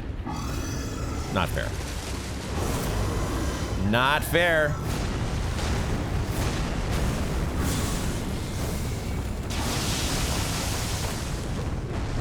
Actually kind of liking Flame of Frenzy.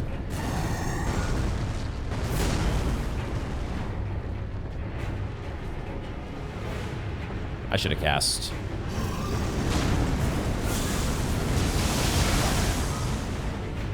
You got me.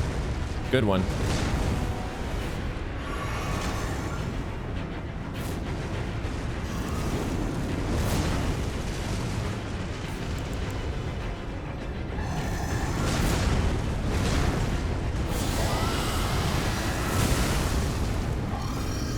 Okay, the damage on Dragon Maw is pretty good. You might have to tank a hit because it does take forever to wind up, like so many of the I delayed. That was, oh my god, okay. I hesitated. Oh, there's a summon there.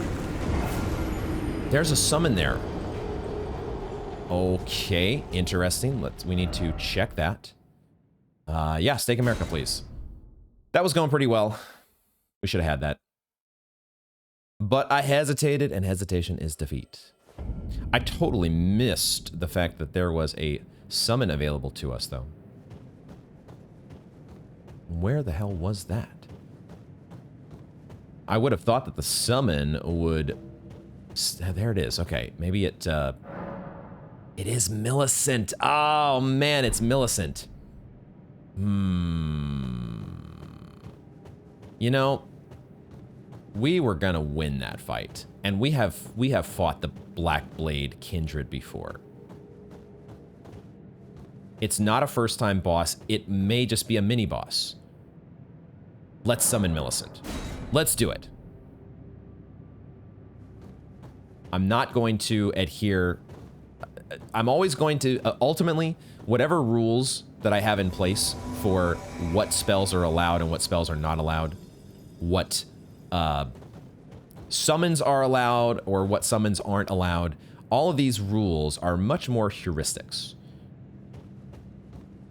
Millicent does apparently not want to talk to us, though. We summoned Millicent, but she's like, I do not want to look at you with that hideous thing on your head. I don't want to even, don't even try to talk to me, bro. Talk about getting the cold shoulder. We're just trying to talk. We're just trying to say hi. She's literally turning away from us. Is it because we're the Lord of Chaos? Or is it just the NPC? The NPC logic bugging out a little bit. Oh, I just remembered. Don't move. I wanted to check out your prosthetic. There you go. Prosthetic is in place. And she has what looks like a very similar weapon. It's been a while since we've watched the story trailer, but this feels like what Melania was wielding or something similar. No, Melania had something much longer, didn't she? Her curved blade had more length to it from what I remember. Okay. Like I said, summons versus no summons, it is a heuristic. I'm always ultimately going to listen to my gut when it comes to these things. And in this case, my gut says, bring Millicent along for the ride. I should have given us a trickle heal to start, but it's fine.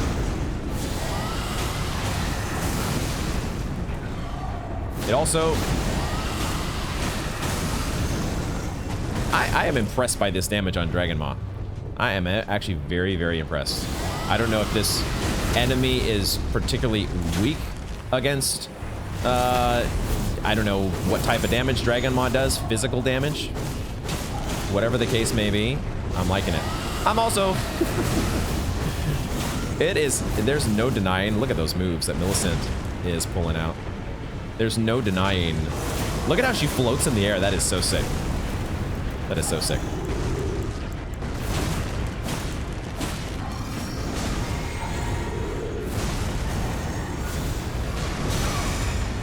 I think I got the cast off. I think I got the trickle heal.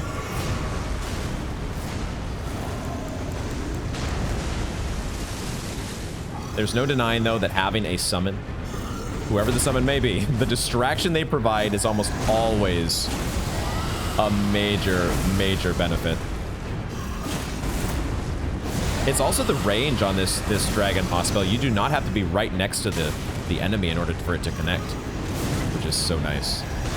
Millicent is close to going down, but she is more than holding her own. Okay, let's be smart about this here.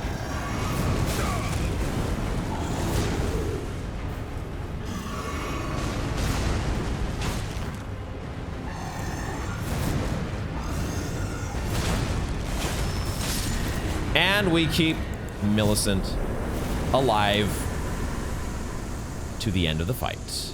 Millicent has returned to her world. Her world is...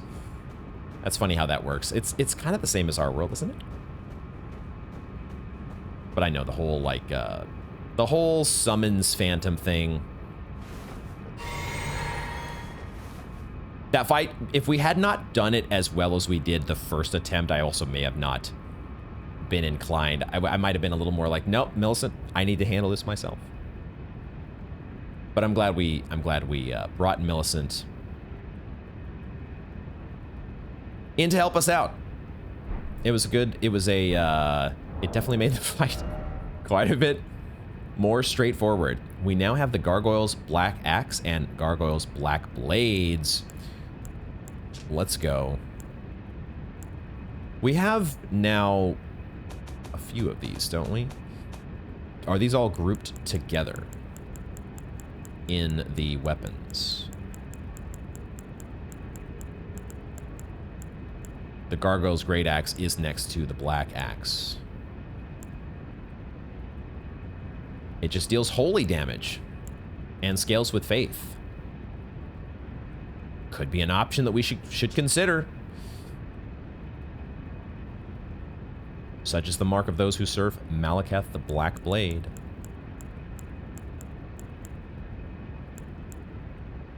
I think we had the Black Halberd before, right? And now we've picked up the Twin Blade? Hold on. Literally just... already forgot what I just picked up. Yeah, the Black Blades. So now we have both Twin Blades. I just skipped... oh, there it is. Okay. So now we have both the regular Valiant Gargoyles and the blackened Malekith versions to do holy damage. So cool. Not my favorite enemy to fight, but could be some interesting weapons to check out. Now, the question I have is, are we... oh, okay. It does appear, first of all, that there is a Side of Grace. Oh, there's a Finger Reader Crone here. Okay, this is feeling very, very similar to the Grand Lift of Dectus. The assets might be, in terms of the overall structure of the buildings. Although maybe even, like, these are tree sentinels, aren't they? So I wonder if the assets, there's going to be some differences between Dectus and this place, but very similar feel.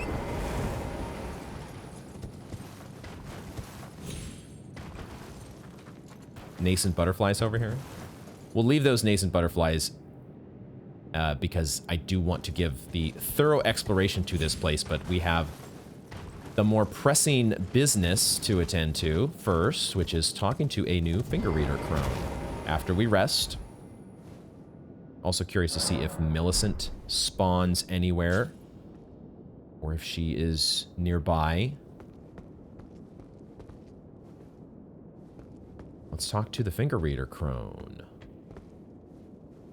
Ooh. You, please, I can read them. Your fingers, please, your fingers. Turn back. Ahead lies the land of the giant's flame, and the way forth is forbidden. Hear me.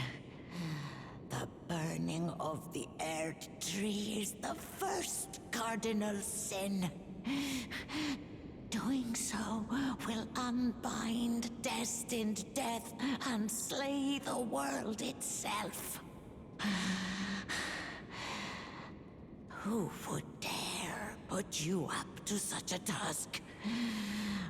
Most certainly not the fingers.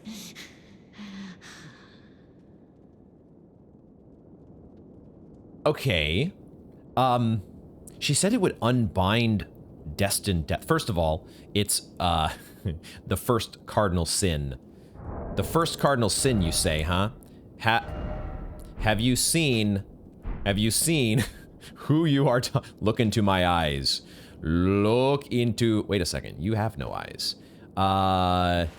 This plan that I had to hypnotize the Finger Reader Crone with my frenzied flame eyes has couple holes in it, you might say. What was I thinking, though? I wanted to check. She said that it was going to unleash destined death if we burn the Erd tree. I don't remember if... I kind of want to look at Melina's dialogue. Melina's pissed at us now, but we do have her dialogue from before. And when we were at the Elden Throne, we tried to enter the Erd tree, but of course the impenetrable thorns blocked the way. And what did Melina say about this? The only way to stand before the Elden Ring and become the Elden Lord is to pass the thrones. My purpose serves to aid in that very act. So I'd like you to undertake a new journey with me. Not anymore, we're not. But we are kind of, this is still our main quest, I think. We have to get past the impenetrable thorns. Melina, the other part of her story, it feels like she is the daughter of Marika. She said she was inside of the Erd tree long ago, given her purpose by her mother, right? Wasn't that part of her dialogue? That would make her sister to Melania, would it not? And potentially like aunt to Millicent, if we're saying that Millicent is Melania's daughter. I might be overstepping my bounds, making some connections that I think make sense, but we'll see if those add up in the long run. I really want to know more about so many things. Okay.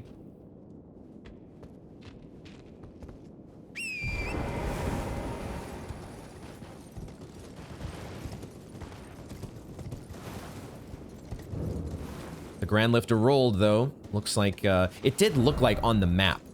It looked like here there might be another chasm. I was a little unsure how we were going to get across, but not so much. Not so much. We are ready to hoist our medallion and ride a Grand Lift.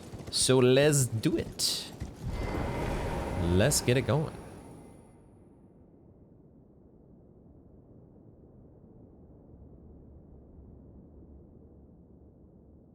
These statues are... They do appear to be distinct from the most of the Erd Tree centric statues. These guys could be more aligned with the Halig Tree. They each have a big bowl that kind of reminds me of the big bowl that's at the top of the mountain that we've been looking up and seeing, which is maybe where the flame of... where we have to find the Flame of Ruin. Obviously, I'm just speculating. But that's what I do here, guys.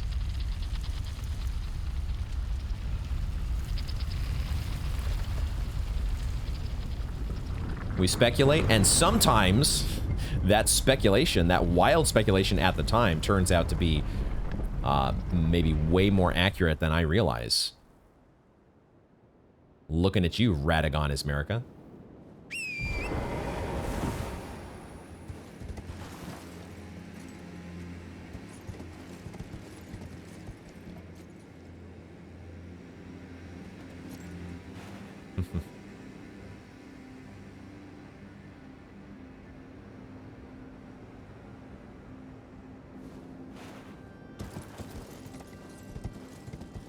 Winter Wonderland all of a sudden.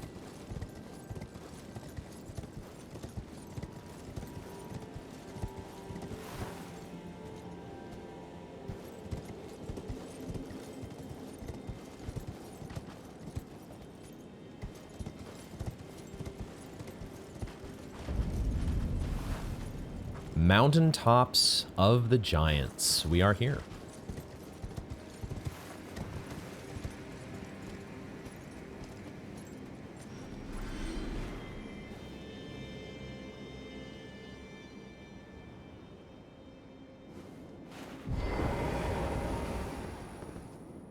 I cannot target that deer.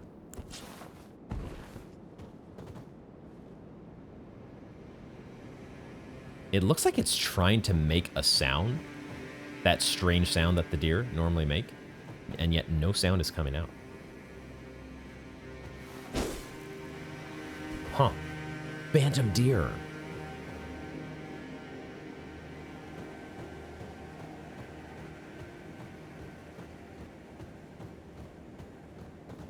I do see the map, of course. But I'm taking a moment to absorb what is here as we take in a new zone for the first time. Let's quickly grab the Site of Grace.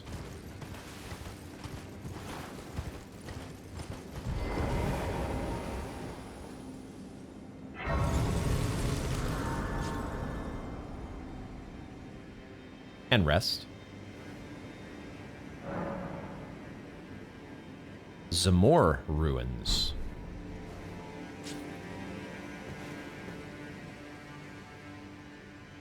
I'm also kind of soaking in the new music.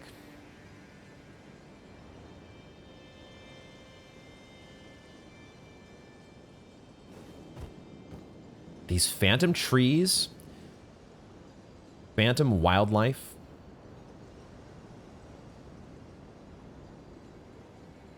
Soon to be phantom enemies, probably, that are going to kick my ass. That's probably what we have to look forward to in the Mountaintops of the Giants. Let's get ourselves a map. Mountaintops of the Giants West. Marching ground during the war against the Giants. Random shit dying. They carved winding paths in the cliff walls right up to the summit, leading to the untrodden, snow-laden region beyond. The war against the Giants. Let's take a look. We can take some of these beacons off our map now.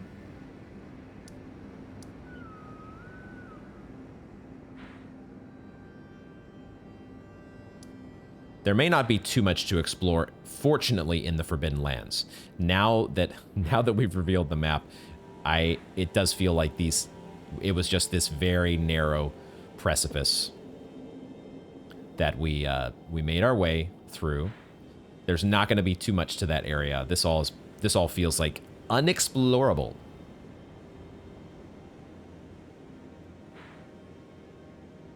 Have we expanded the map at all? I can't zoom out anymore. And I don't remember how far the map extended upwards previously. I just have a feeling this map is going to get even way larger than I am thinking it might. Juno Hoslow is up here at the far reach of what we have uncovered.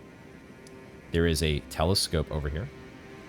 There is, at first I thought this was a set of ruins, but now this might be some new castle. This feels like a more uniquely patterned structure than just another set of ruins. This looks like a set of ruins. This looks like a minor Erdtree.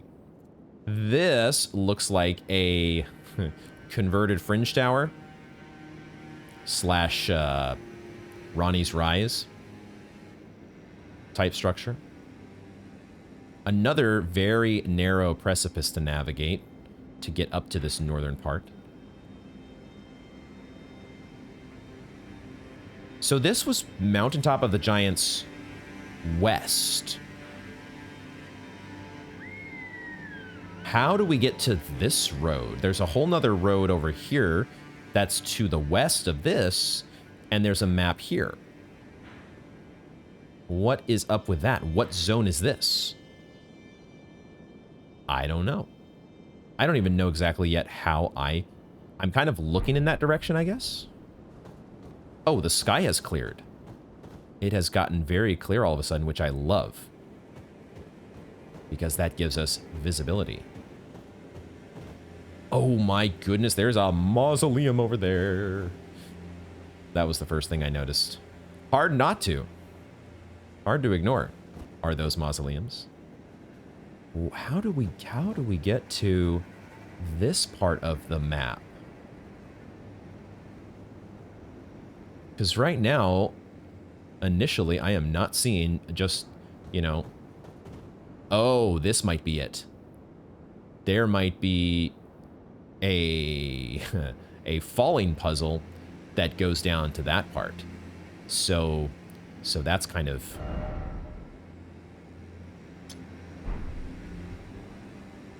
Yep.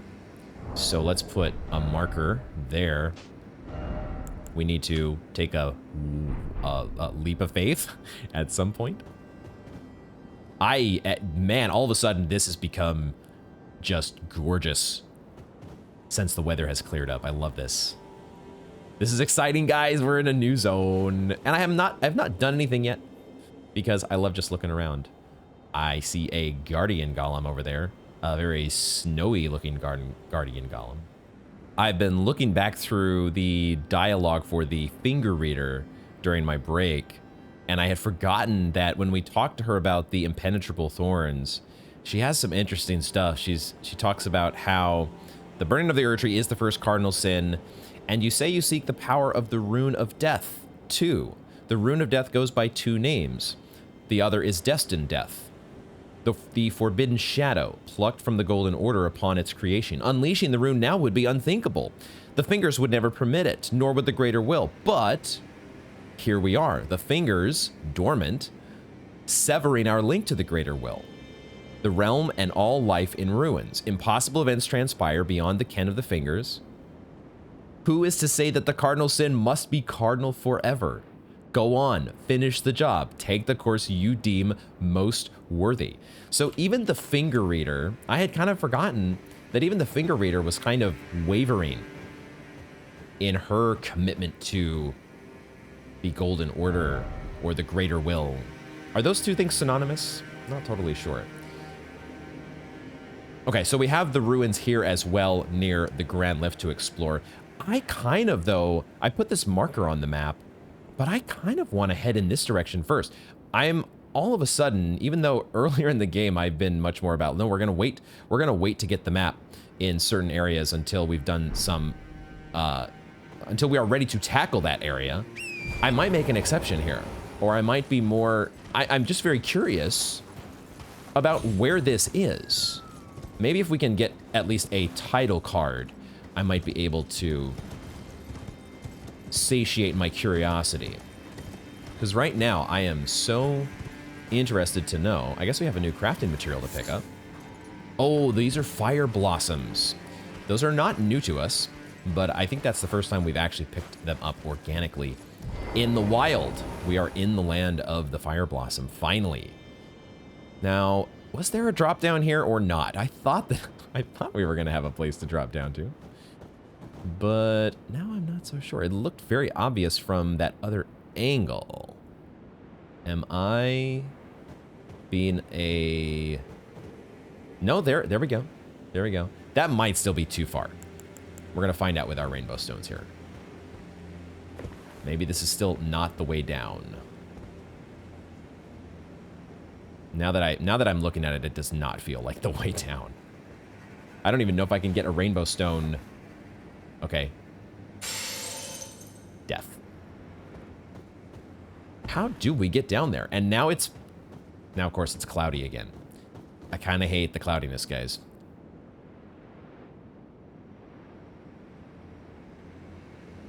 I kind of don't like it. It does now seem, though, that is not a way down. So we can take this marker off our map. I thought I was going to be taking it off after having successfully descended to wherever that... Oh, now it's going to be clear again. Wow, the weather is going to be in and out, isn't it? The weather is going to be all over the place. We've picked up our first rhymed Roa, a berry-like fruit thought to be the original strain of Roa. Found in frigid highlands, this hardy species takes root even when frozen solid. I feel like there is something that we have in our crafting that, in our crafting menu that does use rhymed Roa. Gonna have to look back through to see what that is. Some beast blood.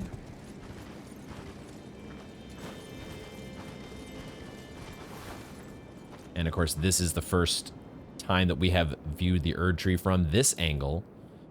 Boy, we are way high up, aren't we? We up here. I think, so now that we have established a little bit of the lay of the land, let's go back down and let's just check off the Forbidden Lands. Go through and do our due diligence to make sure that this is crossed off our list appropriately. Explore this area as we should. Get what there is to find.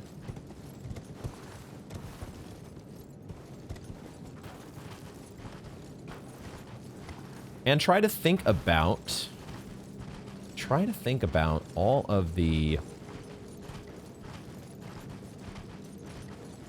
Well, I wouldn't say we have learned a whole lot all of a sudden getting to the mountaintop of the giants, but it is kind of refocusing our thoughts on the primary objective of burning the thorns. We need to reach I think the other thing I had looked at the dialogue of the finger reader and saw that she did mention that you must find kindling only the smoldering flame in the great forge of the giants on the highest peak of the lands between. The great forge of the giants. Maybe that's the name of that big bowl.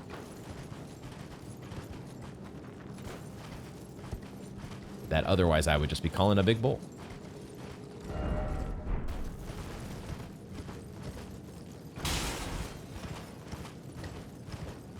It's also very interesting that so far, Melina is the only one that is majorly pissed at us siding with the Flame of Frenzy.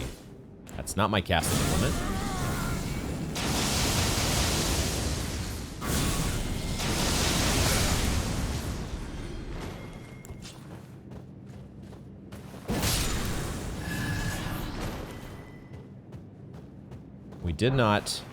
We did not tick off the finger reader or anybody else in a major way.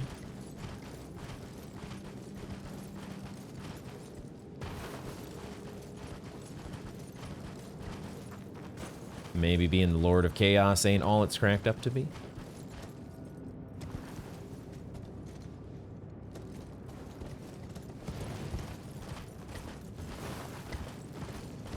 Boy, it is going to be... I'm glad that this area is as narrow as it looks as it looks to be. Because the idea of spending what would be, if this were the size of a, you know, one of the normal zones that we have come across so far, and having to explore in the fog, I think they knew that that was not going to be a fun thing for most players.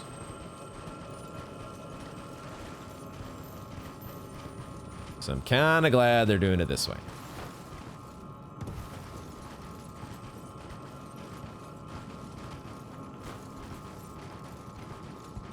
Oh yeah, we picked up the golden seed here. Those nascent butterflies. Take those. We picked up the golden seed. I have not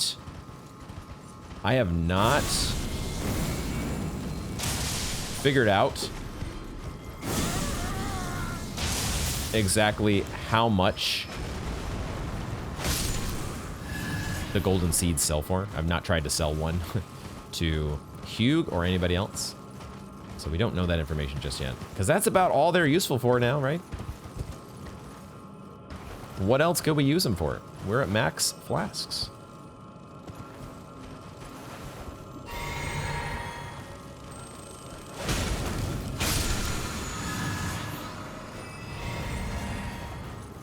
The presence of all these scarabs, not sure how important that is. The only other time, well, I can remember a couple times where we've seen so many scarabs. There is an item. Whoa! Oh, that's cool. Okay, so there is a skull.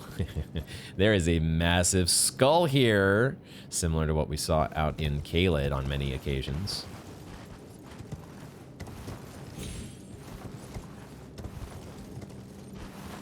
I would assume to be another one of these giants that we have not met a live version of yet. Can't wait for that to happen. The presence of so many scarabs we have seen before. We saw once at the minor Erd tree. The minor Erd tree out in, way back in East Limgrave, the Mistwood. I think they were all crimson scarabs. We also saw this mix of cerulean and crimson scarabs all over the path leading up to the Grand Lift of Dectus. No, not the Grand Lift of Dectus. I take that back. Leading up to the capital outskirts. Leading up to where we fought the Double Tree Sentinels.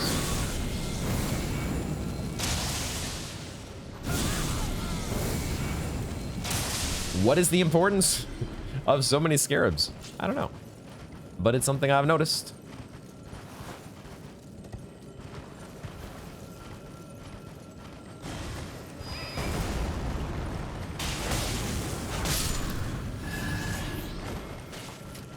Something I have observed. I think we're at the end of the road. Or not the end of the road, but the beginning of the road. We're getting close.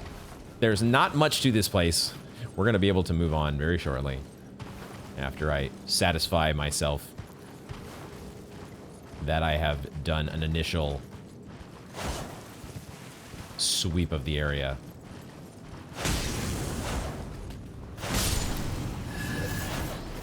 And hopefully I don't fall off in the process. No falling off of cliffs allowed.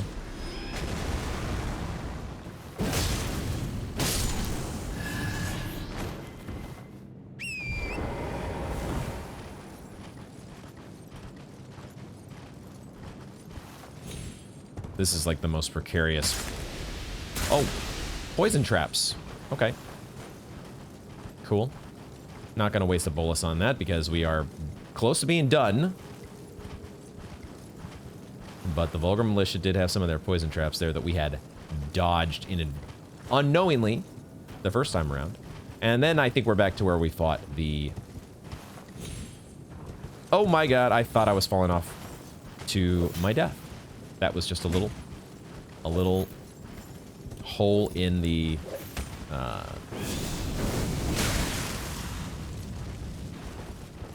Hold on here.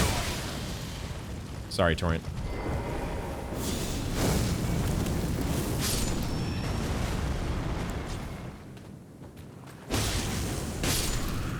Okay.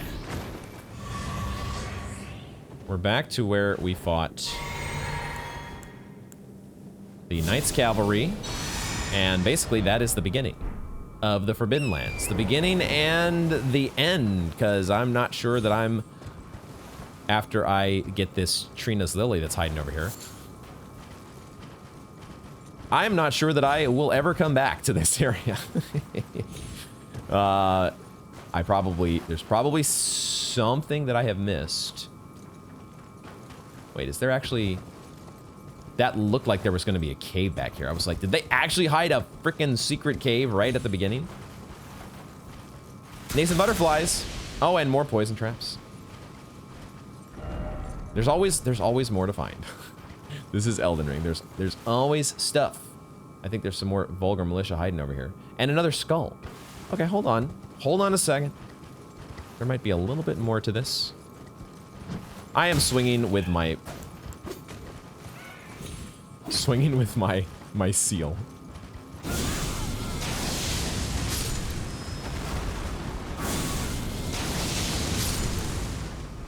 Swinging with my seal, that's for sure a good way to go.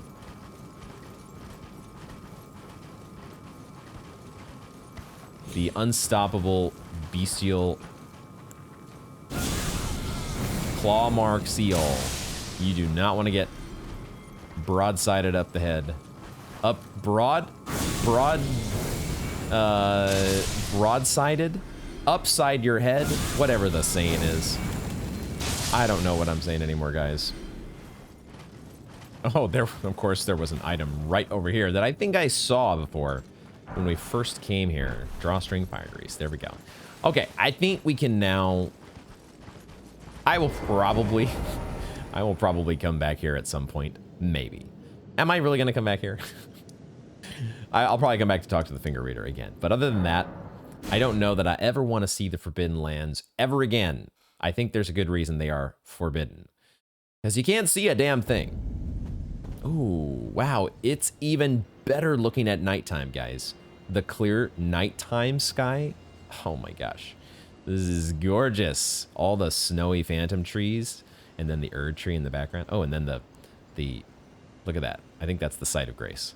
The Site of Grace with that weird, if you get the camera in just the right spot. That's a cool effect. Okay, all right. I guess let's get to it here. Let's get to exploring this set of ruins. and find out which of these spirits are going to be attacking us. Oh boy, who is this? Who'd that be? This guy is not so phantom looking. Do I recognize you? I cannot target you just yet. Now we can. Oh, Zamor Ruins. Of course. We've fought against the ancient hero of Zamor. That's probably who that is. That's one of many ancient heroes of Zamor. Perhaps. Okay. This is probably a good time for us to include Omen Killer Rolo. We do have the ability to summon in this ruin, so we'll do that. I think we will do that, assuming that there is nothing else. We get a Trina Zilli out here in the corner, and then now we can focus our attention on the Zamor ruins and a ancient hero of Zamor. Let's see what we can find. Let's turn on our lantern. Very important when you are fighting against the ancient hero of Zamor, or any other enemy for that matter. You have to see what you're doing, and you have to be able to see the enemy. Okay, a little bit stronger than the rest, and appears to also be a fan of RP walking.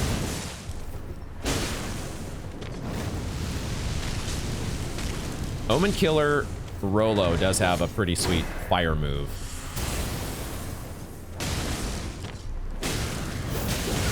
Oh my god, that's a lot of damage.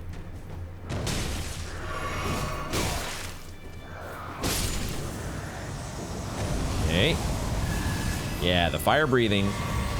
Omen Killer Rolo, he's got some fire breathing. He is a popular guy at the parties. The Omen Killer parties are just not the same when Rolo is not there. Ooh, Arteria Leaf.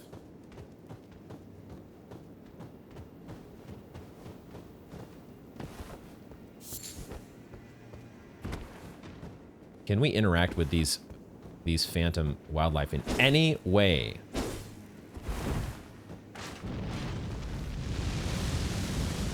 Do they react to anything?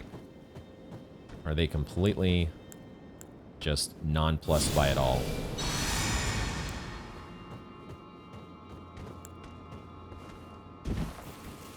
So far, that would appear to be the case. All right, so we had the ancient hero. What else we got in the ruins here? Any sus floors? Will we have sus floors in the snowy regions? The mountaintop of the giants. So far, the sus floors that we found have kind of stood out in retrospect. Once you know what to look for, of course. When you are oblivious to them, you just walk or maybe even roll right past them. But once you know what to look for, they do seem to be pretty, very flat, very, like all this terrain here is pretty uneven by comparison. Does not appear to be at least the sus floors that we're accustomed to. Nascent butterfly. Okay. I was hearing another set of footsteps. Oh. Are there two of these guys? Oh, okay. I probably don't want to battle two of them at the same time. There's another one over here. Rolo. Okay, you are here. Good. Rolo is here. Oh my gosh, there's multiple of them. Ooh, well, I do have Rolo on the case. If Rolo is beside me, how can I fail? It's not possible.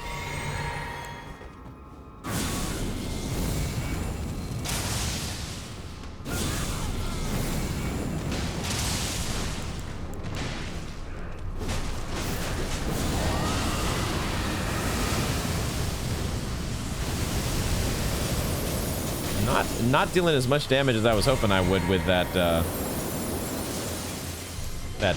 dragon breath. The glintstone breath Not the most insanely effective spell that I've ever used. At least in that instance, it wasn't. Yeah, I think he's dead, Rolo. I think you got him. I think you got him, my dude.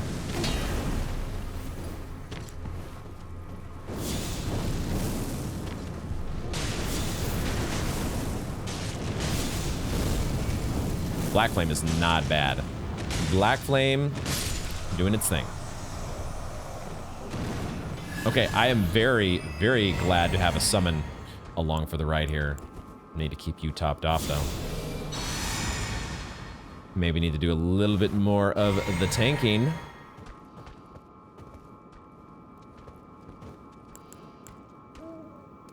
Let's do... hold on. Abort. Abort!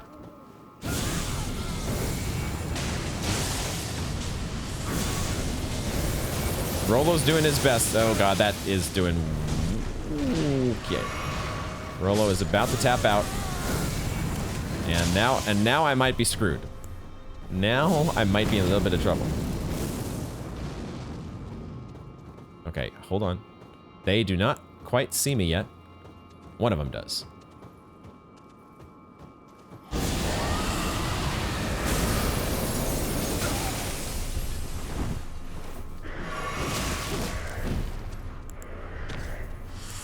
I am not on my feet yet.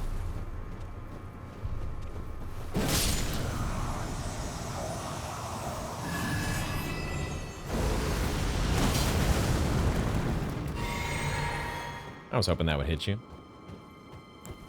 Was really hoping that would hit you. Oh, giving us an opening. I don't think they get backstabbed, can they?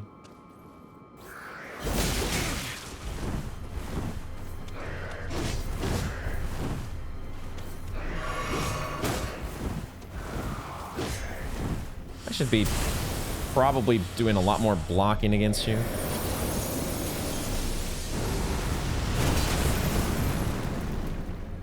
With my big fire shield. Although I don't know how effective my fire shield is against the frosty business.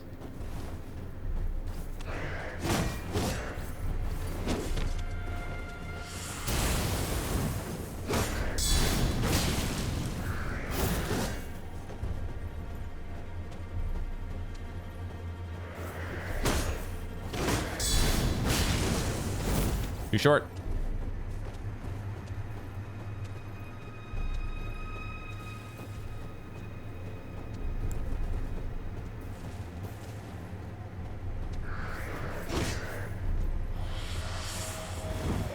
Nope.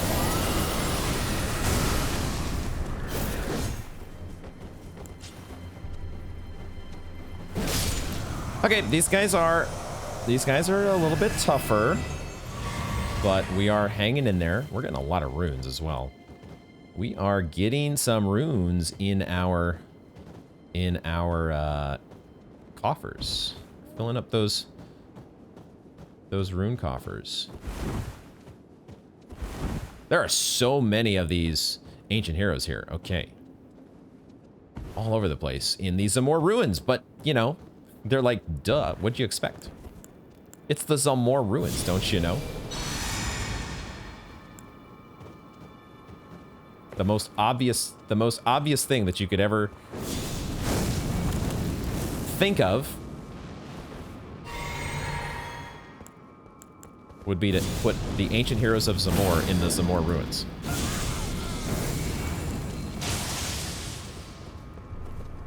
I do like how they give me so much time to throw boulders at their heads.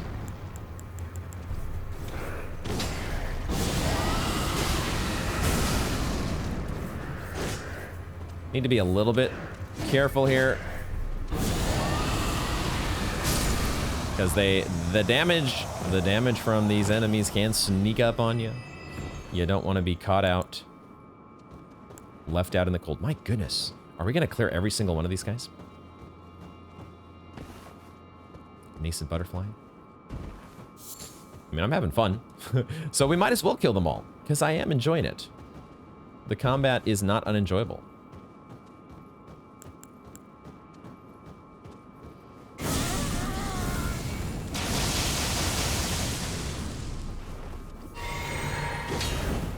Got that roll off just in time. Yeah. I love how the dragon maw lunges you forward. So you can kind of be out of range. What you think is out of range, and all of a sudden, bam, you're on him.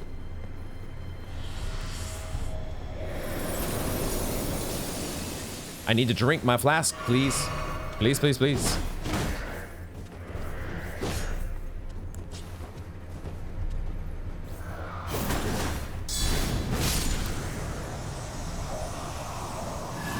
Please, please, pretty please.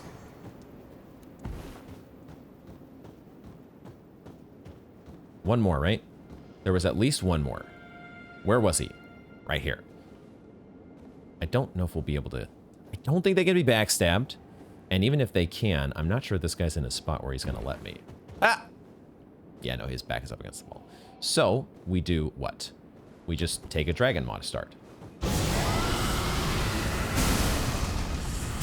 We get the bonus damage from an unawares.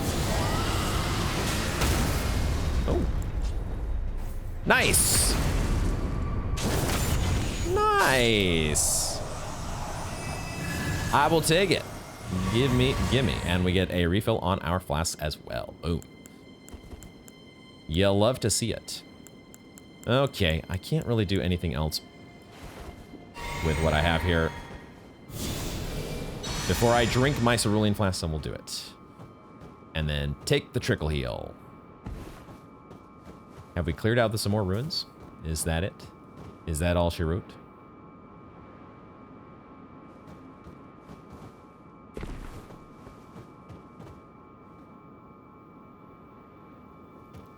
I think I saw an underground passage. There is one here. Okay. Let's do that in just a moment. Search the rest of the upstairs before we head downstairs. I think we've cleared out the ruins, though.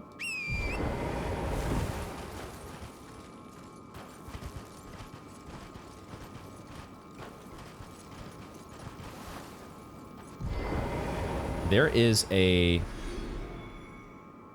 How do I get in here? There's like a...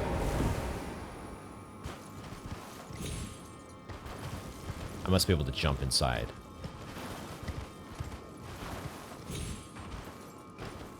Yeah, okay. But then once I'm inside, how do I get out? Oh wait, no, I can just crouch under. What am I thinking? Is that... Oh, we have not had too many of these little... You have to crouch in order to get through them. That has not felt like... That's really been a thing so far in Elden Ring.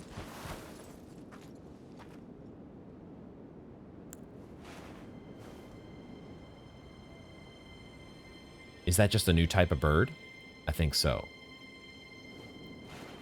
I think it's just a new type of bird. I thought it might be a new type of enemy, but I think it's just a new type of wildlife. The phantom wildlife. What do we make of it? Oh, that was a Trina's lily there. I totally did not see that.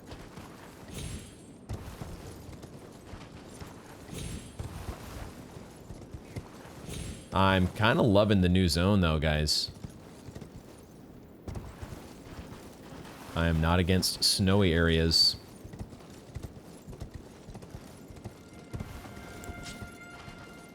They might not be my all-time favorite. They're certainly... Wait, is it an enemy? Oh, shit, it is an enemy. Oh. These guys do attack. Never mind. Okay. It is a new type of enemy. And there is an item over here. Okay. Hopefully I don't walk myself off of the... Let's just... Torrent. Take a chill. Golden Rune 10. Nice. So these are snowy Stormhawks, maybe? They kind of reminded me of Stormhawks for just the brief little involvement that we had.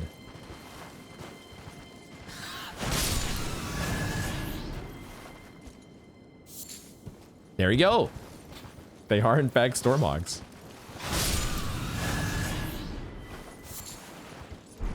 The snowy Stormhawks. We have found them. All right, let's head back to the ruins here. Thank you for reminding me, in case I forgot, that this is the Zamor ruins. Do you want Zamor ruins? Oh boy. Oh boy. How many unsubs do we get from that joke? Zamor Ice Storm. That takes 36 faith. So 36 intelligence. Strike the ground with the staff to create a freezing tornado. We've seen the Zamor guys have done this, right? Cloaked in icy tempests, the Knights of Zamor have challenged the fire giants since ancient times. Fire versus ice. Who wins? Tune in next time to find out. Battled the fire giants since ancient times. I do see a item down here.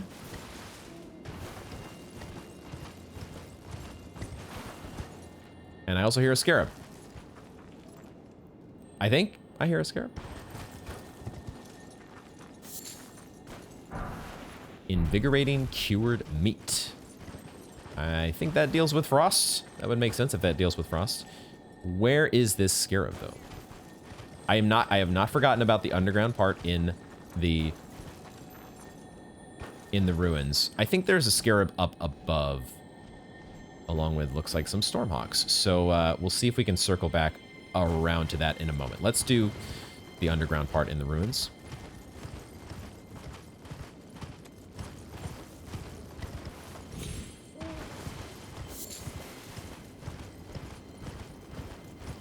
See what it holds.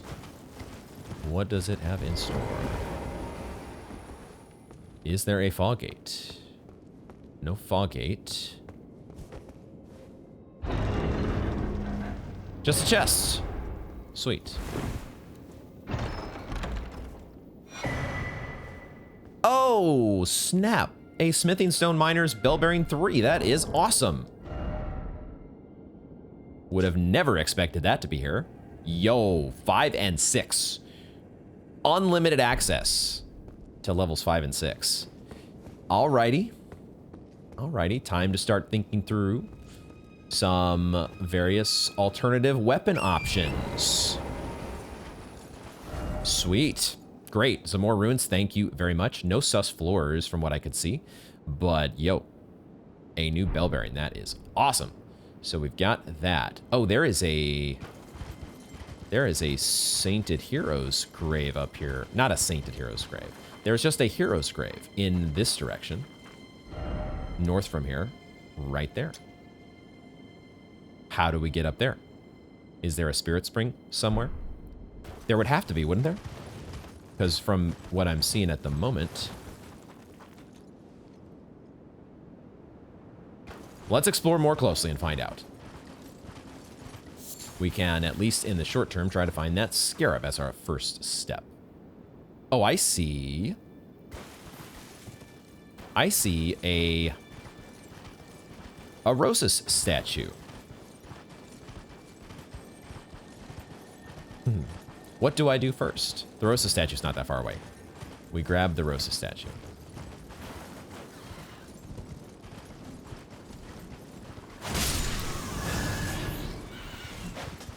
And we try not to die to Stormhawks.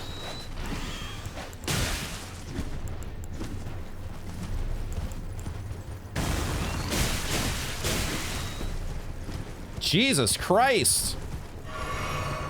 I clenched so hard just now.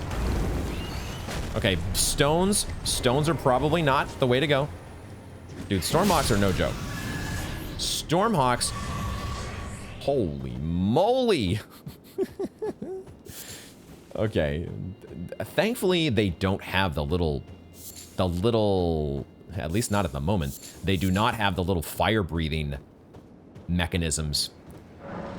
Those were nasty. Those... Oh, boy. Thankfully, they don't have those, at least yet. But now that I mentioned it, of course. Oh my god, what am I doing? Torrent, sometimes you can be so jumpy. I think I'm also jumpy because, man, that scared me half to death. I was like, no, we're gonna die to a Stormhawk, goddammit. But you know what? I don't have a rune arc active, so that's fine if we die. It's no big deal. It's only 150k runes that are on the line, potentially. No big deal. Okay, we've done this some more ruins. Let's go this way.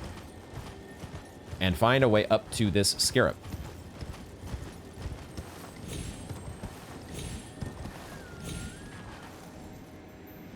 Ooh, arterially. Where the heck is this scarab? Oh, it's I see it now. That is a sneaky one. That's a sneaky one, guys.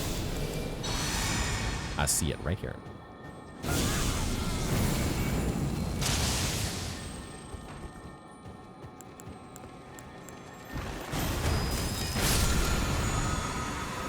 Somber Smithing Stone, 7. Okay, cool. Scarab hanging out on... What is this thing, actually?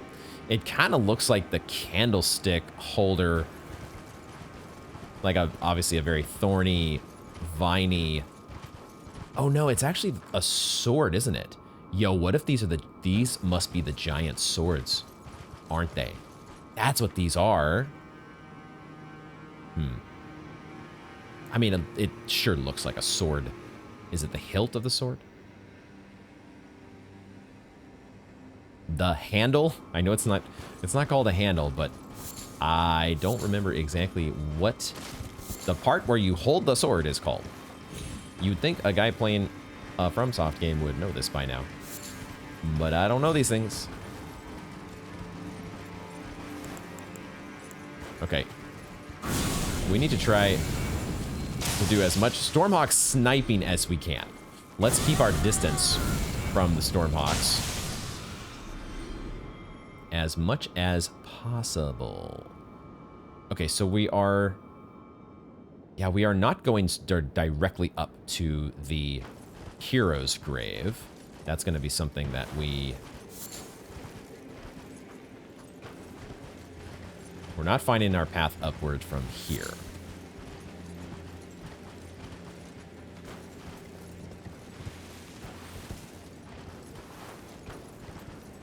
What is up here?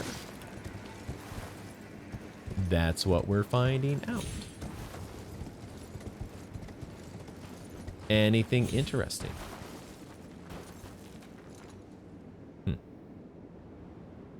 This really is so pretty.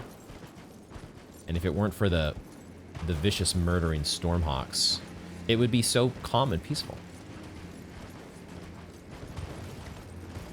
Why can't we just have a completely calm and peaceful zone, guys? Why? What do I have to do to get that written into my tarnished contract for next time? Just one zone, I ask. The Frenzied Burst might be a little bit of overkill. But those Stormhawks, they earned it. You earned the overkill. Oh, we got some Fire Monks. Cool. Yeah, that makes sense. Oh, shit. And here we have... Oh, what in the world? Initially, it was kind of making me think of, like, the Great Wall of China. It had this feeling of being a wall. Is it a wall or a bridge? It's going to act as a bridge for us. Boy, oh boy, is this a narrow bridge. Oh boy. Yeah, it would be nice if we can find a Site of Grace. Would they perchance have a Site of Grace down below? Or is that going to be... Well, if there is a Catacombs, we have the Gatekeeper, Rosus, pointing us perhaps to a Catacombs that is down below us. And that would be a Site of Grace. I would like to have one of those, if I could. Now, since we are going against Fire Monks here, I think I like me some Dragon Moth. I think I see the big hammer dude. What are they called? The Prelates? this guy. We fought one back in Mount Gelmir, did we not? The Smo, the Executioner Smo wannabe. There is a catacombs here. Yay. That's basically...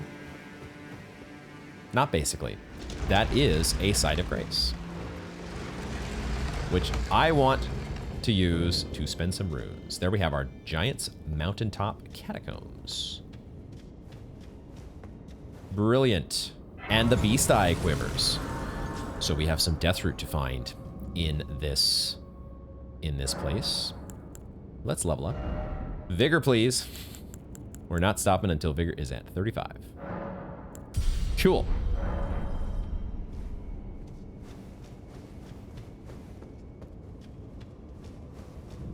Very, very cool. Now, of course, that fire monk that I just killed is going to be back.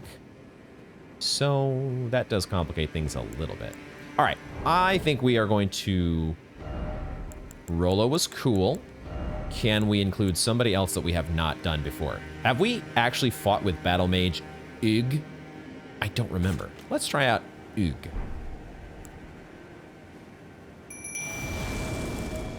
Let's see what he offers. Has to offer. Can I snipe you from here? Answer yes, but also not very effective. Can you finish can the sorceries from that? Oh, okay. There you go.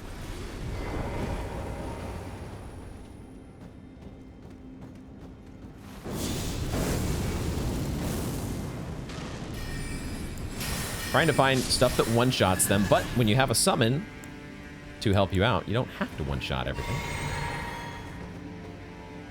What we are going to do is we're just going to focus on the Prelate. We're going to give old Flame grant me strength. And Prelate time. Yes, Frenzy Burst is not super effective, I'm sure, but it is the longest range spell we have. Oh, wait a second. This guy has a new weapon. This guy has... He has a bloody, thorny whip.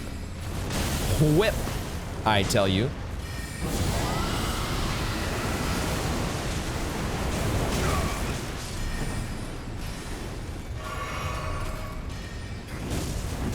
All right, Battle Mage Ug is trying to mete out justice to the Prelate. Whoa! Exploding volcano move. And then fiery whip time. Dude, that is awesome. That is fucking awesome. I need to drink. Did Battle Mage already die? Holy shit. Oh my god. Well, okay. Alright, alright.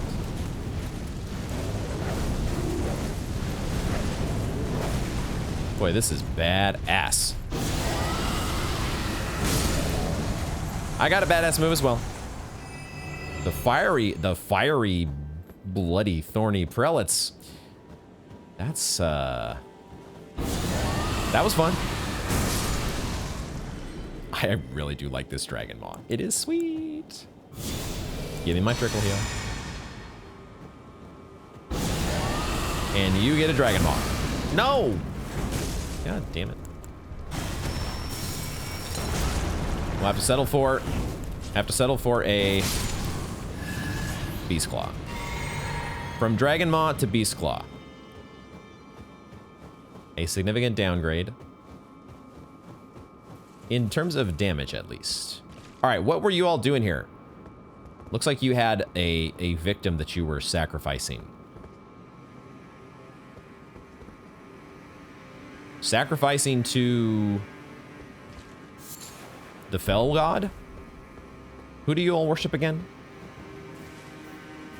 Oh, there might have been multiple sacrificial victims here.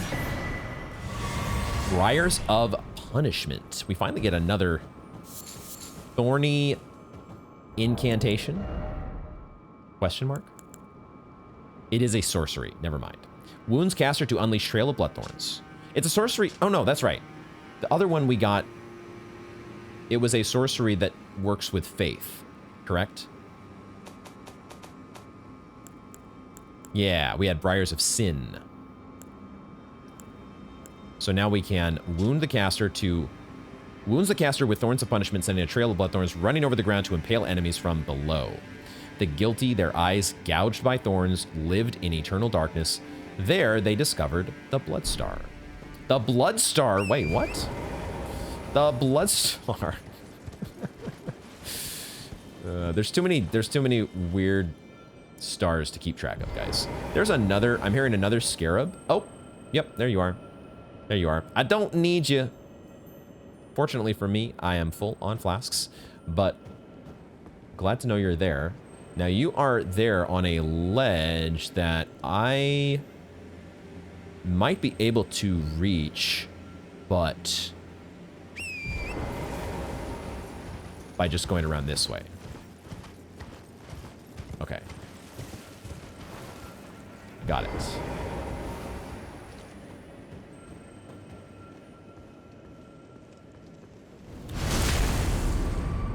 Just didn't see the path up here at first, that's all.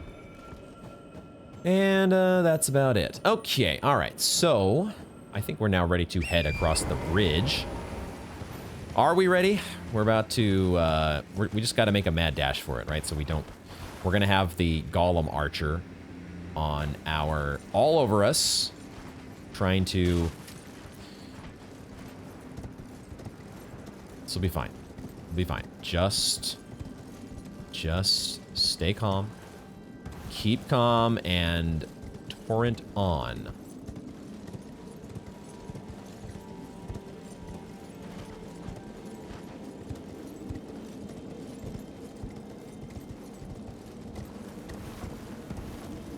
There is an item here. Okay. We're not under siege just yet. We do have a moment to stop. Pick up a Lost Ashes of War along with a Smoldering Butterfly. Okay. Now we come under attack.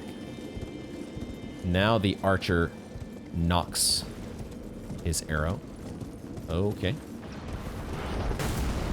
Looks like there is some cover to take here. So there could be an item here potentially. Let's wait for this guy to fire another arrow.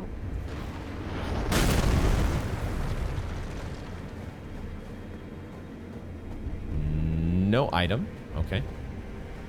Item on this side.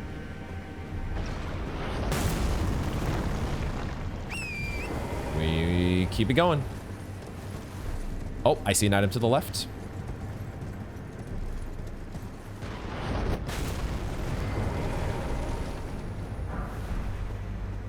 And there's actually several items. All right, we may be able to actually just block. We may be able to, if he could actually aim and hit us, we might be able to block the arrows. Do we want to try? Oh, baby, this, look at this. This face might be ugly as all shit, but man, can it tank a hit. Unintentional rhyme, 863.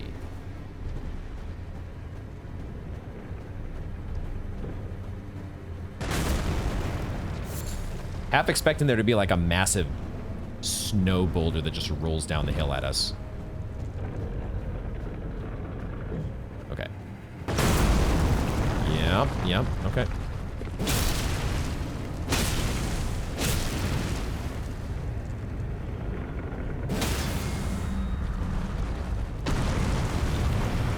No, I'm not gonna get there in time. Why am I trapped? Oh my god. Why do you guys have to be positioned on these awkward freaking rocks that don't let me just cleanly take advantage of my riposte or critical hit? Why must everything be... Is this gonna let me? Are you gonna let me finish you?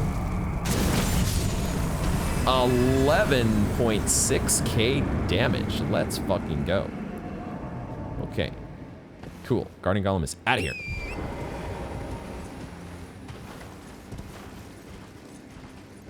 that teeny tiny narrow looking bridge wasn't half as bad as I was thinking it might be.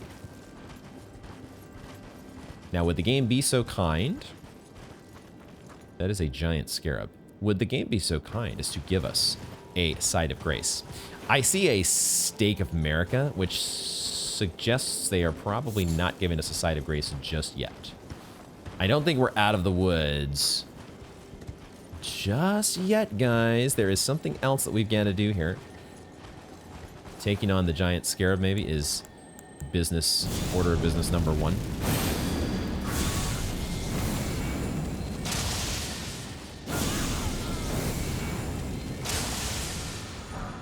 And we got a Somber Smithing Stone 8.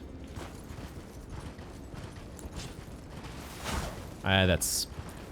Why did I think I could press L1 and block with my shield while on horseback? Since when is blocking with a shield allowed? On horseback. What are you thinking, dingus?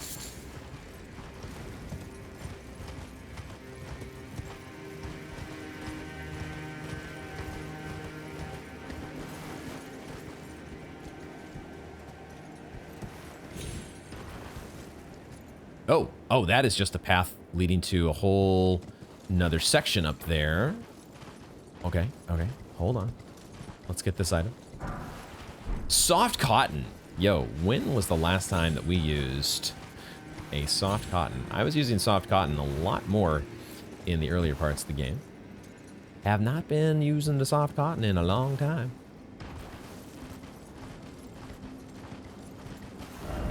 We are where? We are...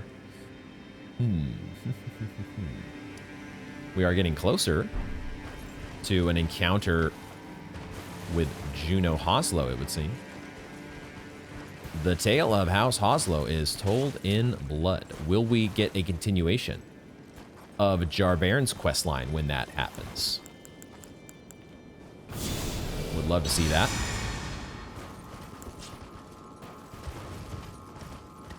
Would love to see that, and would also love to see a side of grace. Where you at?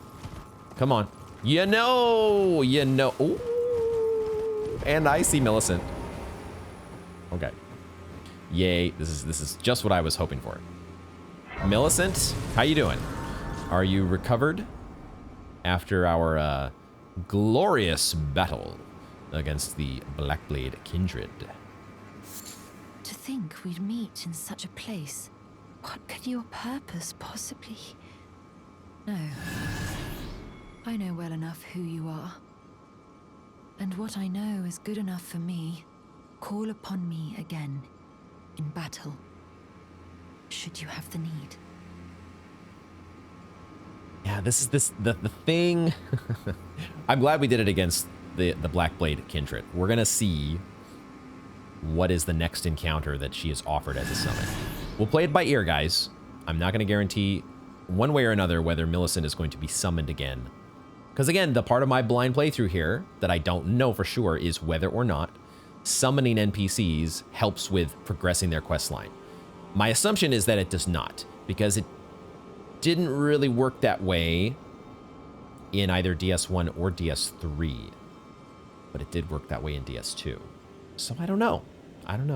Obviously, I could have one of you guys tell me, but then it wouldn't be as much of a blind playthrough, so... I'm searching for a fort to the north of the ruins. I heard the master of the fort was given a medallion that allowed him to visit the Halig tree. Indeed, I believe that is where Melania will be found. Oh shit. The Halig tree is hidden somewhere in these northern lands. Ah, okay. I think... All right. That is probably where this is. Actually, I don't know. No. Wait a second. Oh, there's another... Oh, this is the east. This has got to be Mountaintops east. I like how that has been... I don't think that was there before, was it? I think as we have gone along this part of the map, we've now rushed up against the edge of the fog of war that was covering this, and we have revealed it. Thus, what was I getting at? I was thinking that this might be the land of the Halig tree over here. I don't know. I also was thinking that she said at first she's looking for a fort. Probably this place. Is this a fort? She is looking for a fort, and it sounded like at first that's where Melania was going to be, but then I think what she meant is that Melania is going to be in the land of the Halig tree. But maybe this fort is where we're going to find the other half of our medallion that we've been looking to find, right? We have the Halig tree secret medallion, and maybe it will finally be time to get the left-hand side of that. But that, of course, is where we are going to wrap up this installment of Elden Ring. As we have gotten our foothold here into the mountaintop of the giants, we are now, for better or for worse, we are the Lord of the Frenzied Flame. Most people don't seem to care about it, but one person in particular is really mad at us. Will we be able to live it down? We'll find out. But we've got a lot of exploring to do. I'm excited to see what happens with Juno Hoslow. I want to get to this fort. So much to do in a new zone of the game, and Millicent is along for the ride. It's super exciting. And we have to figure out, we've got this Giant's Mountaintop Catacombs. Is that what is going to lead us up here to this hero's grave? That's a mystery for next time. As with all of the other mysteries. Let me also just put some, it's too cold out here, guys.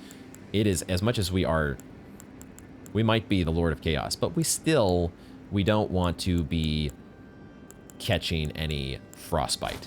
That would not be good. No guarantees on that front. Thank you all very much for joining me, and I hope to see you in the next one.